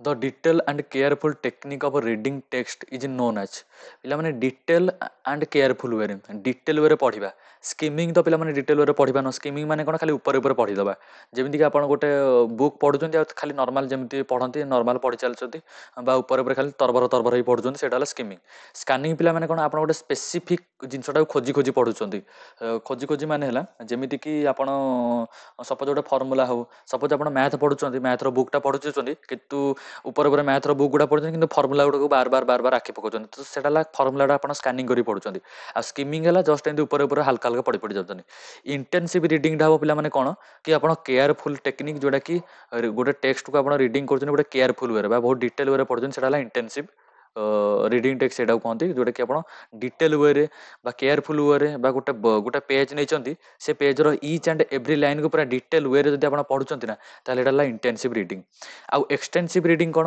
ଏକ୍ସଟେନ୍ସିଭ୍ ରିଡ଼ିଂ ହେଲା ଆପଣ ଗୋଟେ ପେଜ୍ ବହୁତ ସାରା ବହି ପଢ଼ୁଛନ୍ତି ସତ କିନ୍ତୁ ଜଷ୍ଟ ମଜା ପାଇଁ ପଢ଼ୁଛନ୍ତି ମାନେ ଉପରେ ମଜା ପାଇଁ ପଢ଼ୁଛନ୍ତି ଆପଣଙ୍କୁ ଭଲ ଲାଗୁଛି ବୋଲି ପଢ଼ୁଛନ୍ତି କିନ୍ତୁ ଇଣ୍ଟେନ୍ସିଭ୍ କ'ଣ ଆପଣଙ୍କୁ ସେ ଇନଫର୍ମେସନ୍ ଭିତରେ ସବୁ ଆଇଡ଼ିଆ ଦରକାର ବା ଆପଣ ପୁରା ଡିଟେଲ୍ ସେ ଜିନିଷଟା ପଢ଼ୁଛନ୍ତି ବୋଲି ସେଇଟା ହେଲା ଇଣ୍ଟେନ୍ସିଭ୍ ରିଡ଼ିଂ ଏଇଟାକୁ କହନ୍ତି ଠିକ୍ ଅଛି ନା ତ ଆର ଆନ୍ସର ପିଲାମାନେ ଅପସନ୍ ନମ୍ବର ସି ଗୋଟେ ମିନିଟ୍ ହଁ ଆର ଆନ୍ସର ପିଲାମାନେ ଅପସନ୍ ନମ୍ବର ସି ହେଲା ଆର ଆନ୍ସର ଚାଲନ୍ତୁ ଏବେ ଚାଲନ୍ତୁ ଏନଭାରମେଣ୍ଟାଲ ସାଇନ୍ସ ପେଡାଗୋଜି ଆଉ ଏବେ ଆଉ ମାତ୍ର 10ଟି କ୍ୱେଶ୍ଚିନ୍ ପିଲାମାନେ ରହିଲା ଅଲରେଡ଼ି ଆମେ 60ଟା କ୍ୱେଶ୍ଚିନ୍ ଆମେ ଅଲରେଡ଼ି କମ୍ପ୍ଲିଟ୍ କରିସାରିଲେଣି ପେଡାଗୋଜିର ଠିକ୍ ଅଛି 60ଟି କ୍ୱେଶ୍ଚିନ୍ ଆମେ ଅଲରେଡ଼ି କମ୍ପ୍ଲିଟ୍ କରିସାରିଲେଣି ଆଉ ରହିଲା 10ଟା କ୍ୱେଶ୍ଚିନ୍ କ'ଣ ଇଭିଏସ୍ ପେଡାଗୋଜି ବା ଏନଭାରମେଣ୍ଟାଲ ସାଇନ୍ସ ଠିକ୍ ଅଛି ଚାଲନ୍ତୁ ଗୋଟେ ମିନିଟ୍ ଟିକେ ରିଭ୍ୟୁ କରିଦିଏ ହୁଇଚ୍ ଟୁ ଏନଭାରମେଣ୍ଟାଲିଷ୍ଟ ବା କ'ଣଟି ଗୋଟେ ମିନିଟ୍ ପେନ୍ଟା ହଁ which two environments are learnt by child during childhood? which two environments ବା କୋଉ environment ରୁ ପିଲା ଗୋଟେ ପିଲା ତା ଚାଇଲ୍ଡହୁଡ୍ ରେ ଲର୍ନ କରେ? ନ୍ୟାଚୁରାଲ ବା ସୋସିଆଲ ଲର୍ନ କରେ କି ସୋସିଆଲ ଫିଜିକାଲ ଲର୍ନ କରେ, ଫିଜିକାଲ କଲଚରାଲ ଲର୍ନ କରେ ବା କଲଚରାଲ ସୋସିଆଲ ଲର୍ନ କରେ? ଫାଷ୍ଟ ମୁଁ ସମସ୍ତଙ୍କର ମିନିଂ ଗୁଡ଼ା ଆପଣଙ୍କୁ କହୁଛି, ତାପରେ ମୁଁ ଆପଣଙ୍କୁ ପ୍ରପର ଆନ୍ସରଟା କହିବି। ପିଲାମାନେ ନ୍ୟାଚୁରାଲ କ'ଣ? ନ୍ୟାଚୁରାଲ, ତାପରେ ହେଲା social, natural environment, social environment, physical environment, ତାପରେ କଲଚରାଲ। ଠିକ ଅଛି ନା? ଦେଖନ୍ତୁ, ନ୍ୟାଚୁରାଲ ମାନେ ହେଲା ପ୍ରାକୃତିକ, ପ୍ରାକୃତିକ ଠିକ ଅଛି ନା? ସୋସିଆଲ ମାନେ ହେଲା ସାମାଜିକ, ଫିଜିକାଲ ମାନେ ପିଲାମାନେ ହେଲା ଶାରୀରିକ, ଠିକ ଅଛି। ଆଉ କଲଚରାଲ ମାନେ ତ ସାଂସ୍କୃତିକ, ଠିକ ଅଛି। ଆମକୁ କୋଶ୍ଚିନ୍ ପଚାରିଛି କୋଉ ଦୁଇଟା ଏନଭାରମେଣ୍ଟରୁ ଗୋଟେ ପିଲା ତା ପିଲା ବେଳେ ବା ଚାଇଲ୍ଡ ଡ୍ୟୁରିଂ ବା ତା ପିଲା ବେଳେ ତା ପଢେ ବା ପିଲା ବେଳେ ତା ଶିଖେ। ପିଲାମାନେ ଆର ଆନ୍ସର ହବ ନ୍ୟାଚୁରାଲ ଆଉ ସୋସିଆଲ। କାରଣ ମନେ ରଖନ୍ତୁ, ଯେତେବେଳେ ଗୋଟେ ଛୋଟ ଛୁଆ ହେଇଥିବ ସିଏ କ'ଣ ନା ତାର ପ୍ରାକୃତିକ ଏନଭାରମେଣ୍ଟ ଯେମିତି ତା ଘର ଆଉ ତାର ଯୋଉ ଘର ଘରଠୁ ଆରମ୍ଭ କରିବା ତା ଘର ଭିତରେ ଥିବା ନା ପ୍ରାକୃତିକ ବା ନ୍ୟାଚୁରାଲ ଜିନିଷରୁ ସେ ଶିଖେ, ଠିକ ଅଛି ନା? କାରଣ ସେ ଘର ଆଉ ସେ କୁଆଡେ ବାହାରକୁ ଯାଏ ନା, ଘରଠୁ ହିଁ ଶିଖେ। ଆଉ ସୋସିଆଲ ହେଲା କ'ଣ? ତା ପରିବାର, ତା ପରିବାର, ବନ୍ଧୁବାନ୍ଧବ, ତା ପଡିଶା ଘର, ତ ସୋସିଆଲ। ତ ଆର ଆନ୍ସର ପିଲାମାନେ ନ୍ୟାଚୁରାଲ ଆଉ ସୋସିଆଲରୁ। ଆଉ ଫିଜିକାଲରୁ ପିଲାମାନେ ନୁହଁ, କଲଚରାଲ ତ ନୁହଁ, ସାଂସ୍କୃତିକ। ଗୋଟେ ଛୋଟ ଛୁଆଟେ ସାଂସ୍କୃତିକ ବିଷୟରେ କ'ଣ ଜାଣିବ? କଲଚରାଲ ତ ନୁହଁ। ତ ଆନ୍ସର ପିଲାମାନେ ନ୍ୟାଚୁରାଲ ଆଉ ସୋସିଆଲ ହିଁ ହବ ଆନ୍ସର, ଠିକ ଅଛି। ଚାଲନ୍ତୁ ଯିବା ନେକ୍ସଟ କ୍ୱେଶ୍ଚନ କି। Which method is most useful for teaching history at primary level? ପିଲାମାନେ ପ୍ରାଇମେରୀ ଲେବୁଲରେ ଯଦି ଆମେ ହିଷ୍ଟ୍ରି ପଢିବା ତ ଆମର କୋଉ ମେଥଡଟା, ଆମେ ଗୋଟେ ପିଲାକୁ କୋଉ ମେଥଡରେ ପଢେଇଲେ ଗୋଟେ ପ୍ରାଇମେରୀ ଲେବୁଲ ଗୋଟେ ଛୁଆଟେ ସେ କେମିତି ହିଷ୍ଟ୍ରିଟାକୁ ଭଲସେ ବୁଝିବ, ତା ପାଇଁ ଭଲ, ତାକୁ ମଜା ଲାଗିବ ଆଉ ସେ ଭଲସେ ବୁଝିଦବ। ଅବଜରଭେସନ ତ ନୁହଁ, ପ୍ରାଇମେରୀ ଲେବୁଲ ଷ୍ଟୁଡେଣ୍ଟ କ'ଣ ଅବଜରଭେସନ କରି ଶିଖିବ? ନା ତ ଡେମନଷ୍ଟ୍ରେଟର ତ ନୁହଁ। ଷ୍ଟୋରି ଟେଲିଂ, ପିଲାମାନେ ଷ୍ଟୋରି ଟେଲିଂ ଆନ୍ସର ହବ କ'ଣ ପାଇଁ? କାରଣ ଯଦି ଗୋଟେ ଛୁଆଟେ ପ୍ରାଇମେରୀ ସ୍କୁଲ ଲେବୁଲରେ ପଢୁଛି ବା ପ୍ରାଇମେରୀ ଲେବୁଲରେ ପଢୁଛି, ଯଦି ଆପଣ ତାକୁ ଗପ ୱେରେ ଯଦି ଆପଣ ତାକୁ ଗୋଟେ ହିଷ୍ଟ୍ରି ବୁଝେଇବେ, ପିଲା ଯଦି ଭଲସେ ଗପ କହିକି ଯଦି ବୁଝେଇବେ ନା ଗୋଟେ ହିଷ୍ଟ୍ରିକୁ, କହିବେ ପୁଅ ଦେଖ ଆଜି ଗୋଟେ ଆକବର ବିରବଲର କାହାଣୀ ଶୁଣିବା, ଆଉ ଏମିତି ସବୁ କରିକି ବୁଝେଇବେ ଯଦି ନା, ସେ ପିଲାଟା ଭଲସେ ବୁଝିବ। ଆଉ ପ୍ରୋଜେକ୍ଟ ତ ନୁହଁ, ଠିକ ଅଛି। ତ 125ର ଆନ୍ସର ହବ ଅପସନ ନମ୍ବର ସି। ତାପରେ 126, which standardized method indicates the consistency of test score in evaluation process? କୋଉ ମେଥଡ ବା କୋଉ ଷ୍ଟାଣ୍ଡାର୍ଡାଇଜ ମେଥଡ ଇଣ୍ଡିକେଟ କରେ ବା କୋଉ ମେଥଡ ଭ୍ୟାଲିଡିଟି ଇଣ୍ଡିକେଟ କରେ କି ରିଲାଏବିଲିଟି ଇଣ୍ଡିକେଟ କରେ କି ୟୁଜାବିଲିଟି ଇଣ୍ଡିକେଟ କରେ କି ଅବଜେକ୍ଟିଭିଟି ଇଣ୍ଡିକେଟ କରେ କି କନସିଷ୍ଟେନ୍ସି ଅଫ ଟେଷ୍ଟ ସ୍କୋର? ମାନେ ସପୋଜ ଗୋଟେ ପେପର ବନେଇଲେ ବା ଗୋଟେ ଆପଣ ଗୋଟେ କୋଶ୍ଚିନ୍ ପେପର ବନେଇଲେ, କୋଶ୍ଚିନ୍ ପେପର, ଠିକ ଅଛି। ଯଦି ଆପଣ ଗୋଟେ କୋଶ୍ଚିନ୍ ପେପର ବନେଇଲେ, ସେ କୋଶ୍ଚିନ୍ ପେପରଟାକୁ ଆଜି ଆପଣ ଗୋଟେ ଜାଗାରେ ଗୋଟେ ଜାଗାରେ ଆପଣ ତାକୁ ଇଭାଲୁଏଟ୍ ବା ଗୋଟେ ଜାଗାର ପିଲାକୁ ଆପଣ ଦେଉଛନ୍ତି ସେ ଟେଷ୍ଟ ପାଇଁ। ଗୋଟେ ମିନିଟ୍, ଦେଖନ୍ତୁ ଆଉ ଥରେ କହୁଛୁ। ଦେଖନ୍ତୁ, କୋଉ ମେଥଡ ବା ଷ୍ଟାଣ୍ଡାର୍ଡାଇଜ କୋଉ ମେଥଡ ଇଣ୍ଡିକେଟ କରେ କି consistency of test scores in evaluation process? Evaluation ପ୍ରୋସେସରେ କୋଉ ମେଥଡଟା ଇଣ୍ଡିକେଟ କରେ? ପିଲାମାନେ ଦେଖନ୍ତୁ, ଯେତେବେଳେ ଆପଣ ଗୋଟେ କୋଶ୍ଚିନ୍ ପେପର ବନେଇଲେ ଆଉ ସେ କୋଶ୍ଚିନ୍ ପେପରକୁ ଡିଫରେଣ୍ଟ ଛୁଆଙ୍କୁ ଦେଲେ ବା ଡିଫରେଣ୍ଟ ଛୁଆଙ୍କୁ ଦେଲେ, ଆଉ ଡିଫରେଣ୍ଟ ଛୁଆ ବା ସବୁତିକ ଛୁଆ ଗୋଟେ ଟାଇପର ମାର୍କ ରଖିଲେ ବା ଗୋଟେ ଟାଇପର ସ୍କୋର ବା ରଖିଲେ, ଠିକ ଅଛି ନା? ତ ଆମେ ତାକୁ କ'ଣ କହିବା ପିଲାମାନେ? ତାକୁ ଆମେ କହିବା ରିଲାଏବିଲିଟି। ରିଲାଏବିଲିଟି ମାନେ ହେଲା ଯେ ଆପଣ ସେମ୍ ରେଜଲ୍ଟ ପାଇବେ ସବୁବେଳେ, ସେମ୍ ରେଜଲ୍ଟ ସବୁବେଳେ ପାଇବେ, ରେଜଲ୍ଟ ସବୁବେଳେ ପାଇବେ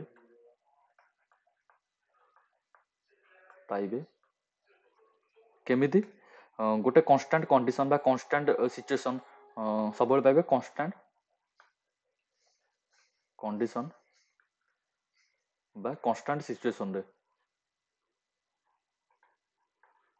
ଠିକ ଅଛି ନା? ସେମ୍ ରେଜଲ୍ଟ ସବୁବେଳେ ଆପଣ ପାଇବେ।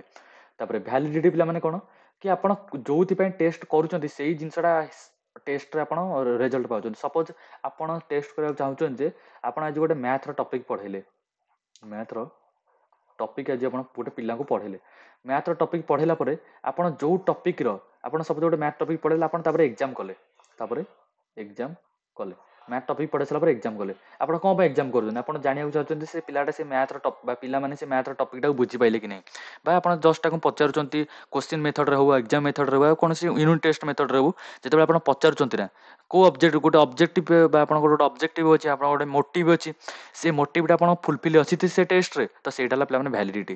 ଆପଣ ଜାଣିବାକୁ ଚାହୁଁଛନ୍ତି ଯେ ଏଇ ଟେଷ୍ଟ ପେପରରେ ଭ୍ୟାଲିଡିଟି ଅଛି ଆକ୍ଚୁଆଲି ସେ ଟପିକଟାକୁ ଇଭାଲୁଏସନ୍ କରିବା ପାଇଁ, ଠିକ୍ ଅଛି ନା, ଏଇଟାକୁ କୁହନ୍ତି ଭ୍ୟାଲିଡିଟି। ତାପରେ ବା ଗୋଟେ କୋଶ୍ଚିନ୍ ପେପର ବା ଗୋଟେ ପରୀକ୍ଷା ପିଲାଙ୍କର କୌଶଳକୁ ମାପି ପାରୁଛି କି ନାହିଁ, ବା ଆପଣ ସେଇ ଜ୍ଞାନର କୌଶଳକୁ ମାପି ପାରୁଛି କି ନାହିଁ, ତ ସେଇଟା ହେଲା ପିଲାମାନେ ଭ୍ୟାଲିଡିଟି, ଠିକ୍ ଅଛି ନା। ଆଶା କରୁଛି ସବୁ ଜିନିଷ ଆପଣଙ୍କର କ୍ରିଷ୍ଟାଲ କ୍ଲିୟର ଭାବେ ଆପଣ ବୁଝିପାରୁଥିବେ। ଆଉ ଯଦି ବି କିଛି ଜିନିଷ ଡାଉଟ୍ ହେଉଛି, ବା ଯଦି କିଛି ଜିନିଷ ଆପଣଙ୍କର ଭାବୁଛନ୍ତି ମୁଁ କୌଣସି କୋଶ୍ଚିନ୍ ଯଦି ଭୁଲ କରିଛି ବା ଭୁଲ ପଢ଼େଇଛି, ତ ଆପଣ ତାକୁ କମେଣ୍ଟରେ କହିପାରିବେ, ଠିକ୍ ଅଛି ନା। ତ ଚାଲନ୍ତୁ ନେକ୍ସଟ କୋଶ୍ଚିନ୍ ପିଲାମାନେ ଯିବା। Which is not included under exhibition mediated environmental science teaching, ठीक ଅଛି।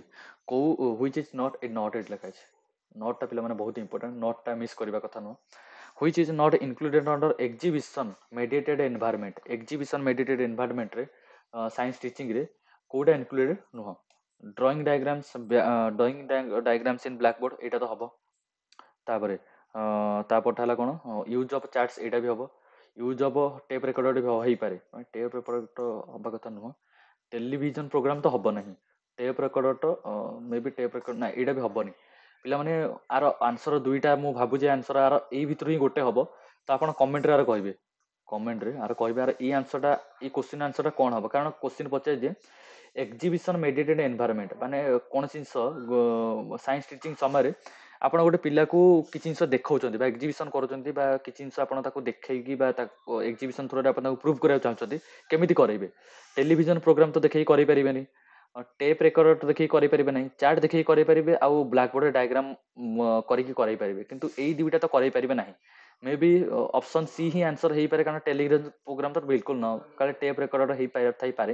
ଆପଣ କମେଣ୍ଟ ମାଧ୍ୟମରେ କହିବେ କୋଉ ଆନ୍ସରଟା ଆପଣଙ୍କୁ ଆପ୍ରୋପ୍ରିଏଟ୍ ଲାଗୁଛି। ତ ମତେ ଏଇ ଦୁଇଟା ତ ଆପ୍ରୋପ୍ରିଏଟ୍ ଲାଗୁଛି, ଠିକ୍ ଅଛି ନା। ଚାଲନ୍ତୁ। To whom a teaching aid in teaching of geography is meant, ଠିକ୍ ଅଛି। କାହା ପାଇଁ ଟିଚିଂ ଏଡ୍ ବା ଟୁ ହୁମ୍ ଲେଖିଛି ନା, କାହା ପାଇଁ? ବା ଷ୍ଟୁଡେଣ୍ଟ ପାଇଁ ହିଁ ହବ, ଆଉ କାହା ପାଇଁ ହବ? ଟିଚର ପାଇଁ ଥୋଡ଼ି ନା ହଉଛି, ବା ବହୁତ ଟିଚର ଷ୍ଟୁଡେଣ୍ଟ ନୁହଁ, ସ୍କୁଲ ପାଇଁ ତ ନୁହଁ। ଆମେ ଯଦି କିଛି ଗୋଟେ ଟିଚିଂ ଏଡ୍ ବା ଟିଚିଂ ମେଥଡ କରୁଛେ, କାହା ପାଇଁ କରୁଛେ, ବା ଟିଚିଂଟା କାହା ପାଇଁ କରୁଛେ? ଷ୍ଟୁଡେଣ୍ଟ ପାଇଁ ହିଁ କରୁଛେ, ଠିକ୍ ଅଛି ନା। ଚାଲନ୍ତୁ। What should be done when fingers are burnt, ଯଦି ଆପଣଙ୍କର ଆଙ୍ଗୁଠି ଜଳିଗଲେ ଆପଣ କ'ଣ କରୁଛନ୍ତି ପିଲାମାନେ? ଥଣ୍ଡା ପାଣିରେ ଆଙ୍ଗୁଠି ବୁଡ଼େଇ ଦେଉଛନ୍ତି, ଆଉ କ'ଣ ଆନ୍ସର? ଆଲୋଭେରା ତ ନୁହଁ, ଆଲୋଭେରା ଲୋସନ କ'ଣ ଲଗା ହବ ଆଙ୍ଗୁଠି? ବ୍ୟାଣ୍ଡେଜ କ'ଣ କରାହବ ନା, କ'ଣଟି ପାୱାର ଇଙ୍କ, ନା ଏଇଟା ବି ହବନି।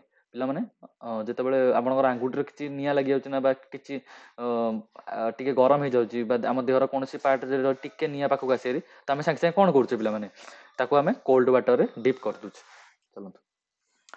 Which of the following characters is not a part of education through computers, କୋଉଟା ପିଲାମାନେ computer which is not a part education through, ହଁ କମ୍ପ୍ୟୁଟର ଥ୍ରୋ ଯଦି ଆମେ ପିଲାଙ୍କୁ ପଢେଇବା, ବା ଯେତେବେଳେ ଆମେ କମ୍ପ୍ୟୁଟର ଥ୍ରୋ ପିଲାଙ୍କୁ ପଢଉଛେ, ତ ଗୋଟେ ମିନିଟ୍ ଆଉ ଥରେ ମୁଁ ପଢି ଦଉଛି। which of the following character not aid by, ନଟ୍ଟା ସବୁବେଳେ ମତେ କନଫ୍ୟୁଜିଂ କରିଦଉଛି ଆଉ, ଠିକ୍ ଅଛି ନା। which of the following character is not a part of education through computers, ଯେତେବେଳେ ଆମେ କମ୍ପ୍ୟୁଟର ଥ୍ରୋ ଏଜୁକେସନ କରୁଛେ, ତ କମ୍ପ୍ୟୁଟର ତ ସ୍ପିଡ, କମ୍ପ୍ୟୁଟର ଆପଣ ଜାଣିଛନ୍ତି, କମ୍ପ୍ୟୁଟର ଏଜୁକେସନ କରେଇଲେ ଆରାମସେ ସ୍ପିଡ ହବ, ଆକୁରେସି ବି ମେଣ୍ଟେନ୍ ରହିବ। କମ୍ପ୍ୟୁଟର ଯେହେତୁ ଷ୍ଟୋରେଜ ଅଛି ତ ହବ। ଆଉ ଇଣ୍ଟେଲିଜେନ୍ସଟା ହେଇନପାରେ, କାରଣ ଇଣ୍ଟେଲିଜେନ୍ସଟା ଆମେ ୟୁଜ୍ କରିବା ନା, ଇଣ୍ଟେଲିଜେନ୍ସ ତ ଯିଏ କମ୍ପ୍ୟୁଟର ୟୁଜ୍ କରିବ ତା ଇଣ୍ଟେଲିଜେନ୍ସ ଅନୁସାରେ କମ୍ପ୍ୟୁଟର ଚାଲିବ, ଥୋଡ଼ି ନା କମ୍ପ୍ୟୁଟରର କିଛି ନିଜର ଇଣ୍ଟେଲିଜେନ୍ସ ଅଛି। ଏବେ କିନ୍ତୁ କମ୍ପ୍ୟୁଟରର ନିଜର ଇଣ୍ଟେଲିଜେନ୍ସ ପଳେଇ ଆସିଲାଣି, କାରଣ ଏଆଇ ପଳେଇ ଆସିଲାଣି, ଆର୍ଟିଫିସିଆଲ ଇଣ୍ଟେଲିଜେନ୍ସ ଏବେ ପଳେଇ ଆସିଲାଣି। କିନ୍ତୁ ଆଗରୁ ଇଣ୍ଟେଲିଜେନ୍ସ ନଥିଲା, କାରଣ କମ୍ପ୍ୟୁଟରକୁ ଆମେ ଯାହା କମାଣ୍ଡ ଦଉଥିଲେ ସେ ତାହା କରୁଥିଲା, କିନ୍ତୁ ଏବେ ଯେହେତୁ ଏଆଇ ପଳେଇ ଆସିଲାଣି, ଆମେ ଏଆଇ ଥ୍ରୋରେ ବି ବହୁତ ସାରା କାମ କରିପାରୁଛେ। କିନ୍ତୁ ଏଠି ଆପ୍ରୋପ୍ରିଏଟ୍ ଅପସନ ହେଲା ଅପସନ ନମ୍ବର ଡି, କାରଣ ଏଇଟା ପାର୍ଟ ନୁହଁ ଏଜୁକେସନ ଥ୍ରୋ କମ୍ପ୍ୟୁଟର। ଆମେ କମ୍ପ୍ୟୁଟର ଥ୍ରୋ ଯଦି ଆମେ ଏଜୁକେସନ କରୁଛେ, ସ୍ପିଡ ରହିବ, ଆକୁରେସି ରହିବ, ଷ୍ଟୋରେଜ ରହିବ, କିନ୍ତୁ ଇଣ୍ଟେଲିଜେନ୍ସଟା ଆମର ୟୁଜ ହବ ନା କି କମ୍ପ୍ୟୁଟରର ୟୁଜ ହବ, ଠିକ୍ ଅଛି ନା। ଚାଲନ୍ତୁ। Teacher instructed all the students of a class to study the difference between weather and climate separately in the school compound. Which is the correct concept of the procedure? Limited period of observation, ନା ଏଇଟା ତ ହବନି। Limited period of ଗୋଟେ minute, ଯେହେତୁ climate ଆଉ weather କଥା କହିଛି, କ'ଣ ଲିମିଟେଡ୍ ପିରିୟଡ଼ ଅଫ୍ ଅବଜର୍ଭେସନ୍ ହେଇଯିବ? ଜମା ହବନି। ଠିକ୍ ଅଛି ନା। Easier for teacher to investigate the work ନା ହବନି। ଇରାଡିକେସନ୍ ଅଫ୍ ମିସକନସେପସନ୍ ନା ପସିବିଲିଟି ଅଫ୍ ଡେଲି ଅବଜର୍ଭେସନ୍। ଯେତେବେଳେ ଆପଣ ୱେଦର ଆଉ କ୍ଲାଇମେଟକୁ ସେପାରେଟଲି ବା ସ୍କୁଲରେ ଯଦି ଆପଣ ପଢ଼ଉଛନ୍ତି ବା ତ ସିଏ ପିଲାଟା କେତେବେଳେ ବୁଝିବ ଯେତେବେଳେ ସେ ଡେଲି ଅବଜର୍ଭ କରିବ ୱେଦରକୁ ଆଉ କ୍ଲାଇମେଟକୁ ଅବଜର୍ଭ କଲେ ହିଁ ସେ ଜିନିଷଟାକୁ ସେ ଭଲସେ ବା ଜଲ୍ଦି ବୁଝିପାରିବ। ଠିକ୍ ଅଛି ନା। ଚାଲନ୍ତୁ Which one is determined by the placement evaluation? Placement evaluation ରେ କୋଉ ଜିନିଷ ପିଲାମାନେ determine କରାଯାଇଥାଏ? Entry behavior of pupils ଏଇଟା ହେଇପାରେ। ତାପରେ ମାଇନର ଲର୍ନିଂ ଡିଫିକଲ୍ଟି ନା ଏଇଟା ତ ଡିଫିକଲ୍ଟି ମାନେ ତ ଯେତେବେଳେ ଆପଣ ଦେଖିପାରୁଥିବେ ଲର୍ନିଂ ଡିଫିକଲ୍ଟି ସବୁବେଳେ ମନେ ରଖିଥିବ ଡାଇଗ୍ନୋଷ୍ଟିକ୍ ଠିକ୍ ଅଛି ନା। ଯେତେବେଳେ ଲର୍ନିଂ ଡିଫିକଲ୍ଟି ଆସିବ ଓଭରଅଲ୍ ଆଚିଭମେଣ୍ଟ ନା ଆଚିଭମେଣ୍ଟ ତ ନୁହଁ ମେଜର ଲର୍ନିଂ ଡେଫିସିଏନ୍ସି ନା ଏଇଟା ବି ହବନି। ପିଲାମାନେ ଆନ୍ସର ହବ ଏଣ୍ଟ୍ରି ବିହେଭିୟର ଅଫ ପିପଲ୍ସ ହବ। କାରଣ ପ୍ଲେସମେଣ୍ଟ ମାନେ ଆପଣ କୌଣସି ଜାଗାରେ ଏଣ୍ଟ୍ରି ବା କୌଣସି ଇନଷ୍ଟିଟ୍ୟୁସନ ହଉ କୌଣସି ଜବ୍ ହଉ ଯେତେବେଳେ ଆପଣ ଏଣ୍ଟ୍ରି ଲେଭେଲ ଏକ୍ଜାମିନେସନ ଦଉଛନ୍ତି ସେଇଟାକୁ କୁହନ୍ତି placement evaluation. Placement evaluation exam ହେଲା ଆପଣ ଏବେ ଯୋଉ ଓଟିଇଟି ଦେବେ ଠିକ୍ ଅଛି ଆଉ ଓଏସଟିଇଟି ଆଉ ଆପଣ ଯୋଉ ଜୁନିୟର ଟିଚର ପାଇଁ ଯୋଉ ଏଣ୍ଟ୍ରାନ୍ସ ଏକ୍ଜାମ ଦେବେ ସେଇଟା ହେଲା ସବୁ ପ୍ଲେସମେଣ୍ଟ ଇଭାଲୁଏସନ। ବାସ୍ ଏତିକି ଥିଲା କୋଶ୍ଚିନ୍। ଯାହା ହଉ ସରିଗଲା ବହୁତ ଲାଷ୍ଟ ଆଡ଼କୁ ଟିକେ ଟିକେ ଜଲ୍ଦି ଜଲ୍ଦି ପଢ଼ାଇ ଦେଇଛି ପିଲାମାନେ ମୁଁ। କାରଣ ଆପଣମାନେ ଜାଣିଥିବେ ଏସବୁ ଯେଉଁ ବା ସବଜେକ୍ଟ ପେଡ଼ାଗୋଜି ଯେତିକ ଆମର ଥିଲା ସେତିକ ଟିକେ ବେଶୀ ଇଜି ଥିଲା। କିନ୍ତୁ ଆପଣଙ୍କର ମେନ୍ ଯେଉଁ ପେଡ଼ାଗୋଜି ଥିଲା ମେନ୍ ପେଡ଼ାଗୋଜି ଯେଉଁ 30 ମାର୍କ ପଡ଼ିଥିଲା ସେତିକ ଟିକେ ବହୁତ କନସେପ୍ଚୁଆଲ ଥିଲା। ବହୁତ କନସେପ୍ଚୁଆଲ ବା ବହୁତ ବୁଝିବାକୁ ପଡ଼ିବ। ତବେ ନେକ୍ସଟ ଯେଉଁ କ୍ଲାସ୍ ଆସିବ ଆମର ପେପର ଟୁକୁ ଯେଉଁ ମୁଁ ସଲ୍ଭ କରିବି ଆଜି ନହେଲେ କାଲି କ୍ଲାସ୍ଟାକୁ ଅପଲୋଡ଼ କରିବି ତ ତାକୁ ଦେଖିବାକୁ ବହୁତ ଭୁଲିବେ ନାହିଁ। ଯଦି ଆପଣମାନେ ପଢ଼ୁଛନ୍ତି ବିଏଡ଼୍ ପିଲାମାନଙ୍କ ପାଇଁ ବିଏଡ଼୍ ହୁଅନ୍ତୁ କି ଆପଣ ସିଟି ହୁଅନ୍ତୁ ଆପଣ ଯଦି ପେପର 1 ପାଇଁ ପ୍ରିପାରେସନ୍ କରୁଛନ୍ତି କି ପେପର 2 ପାଇଁ ସେଇଟା ମ୍ୟାଟର କରେନି। ଆପଣ ପେପର 2ଟା ଦେଖିବେ କାରଣ ସେଇଥିରେ ଯେଉଁ କୋଶ୍ଚିନ୍ ଗୁଡ଼ା ନା ସେଇଟା ବି କାରଣ ପ୍ରାଇମେରୀ ଲେଭେଲ ଆଉ ଅପର ପ୍ରାଇମେରୀ ଲେଭେଲ ବେଶୀ ଡିଫରେନ୍ସ ନଥାଏ। ବହୁତ କମ୍ ବା ବହୁତ ମିନିମାଲ ଡିଫରେନ୍ସ ଥାଏ। ଠିକ୍ ଅଛି ନା। ଯଦି ଆପଣଙ୍କର କେତେ ସ୍କୋର ରହିଲା ତାକୁ କମେଣ୍ଟରେ କହିବେ। ଯଦି କୌଣସି କୋଶ୍ଚିନ୍ରେ ଯଦି କିଛି ବି ଡାଉଟ୍ ହେଇଯାଇଥାଏ ବା କିଛି ତରବରରେ ବା କୌଣସି କୋଶ୍ଚିନ୍ କିଛି ଡାଉଟ୍ ହେଇଥାଏ ତାକୁ ଆପଣ କମେଣ୍ଟରେ କରେକ୍ଟ କରିକି ଆପଣ ତାର ଆନ୍ସର ଲେଖିଦେବେ। ମୁଁ ତାକୁ ଦେଖିବି। ଆଉ ତାପରେ ହେଲା ଯେ ଯଦି ଆପଣମାନଙ୍କର ଏସବୁ କୋଶ୍ଚିନ୍ କଲାବେଳେ ଯଦି କିଛି ପ୍ରୋବ୍ଲେମ୍ ହେଉଛି ତାହେଲେ ଥିଓରି ନୋଟ୍ଟାକୁ ଟିକେ ଗୋଟେ ଥର ରିଭାଇଜ୍ କରନ୍ତୁ ଯାହାଫଳରେ କି ଏସବୁ କୋଶ୍ଚିନ୍ ଗୁଡ଼ା ଆପଣ ଇଜିଲି କରିପାରିବେ। ଠିକ୍ ଅଛି ନା। ଯାହା ହଉ ଏତେ ସମୟ ଯାଏଁ ଯେଉଁମାନେ ରହିଛନ୍ତି ତ ସେମାନଙ୍କୁ କଂଗ୍ରାଚୁଲେସନ୍ସ। ଆଉ ଦେଖା ହେବା ଆଉ ଗୋଟେ ଭିଡ଼ିଓରେ। ଜୟ ଜଗନ୍ନାଥ, ଜୟ ଭାରତ, ଜୟ ହିନ୍ଦ।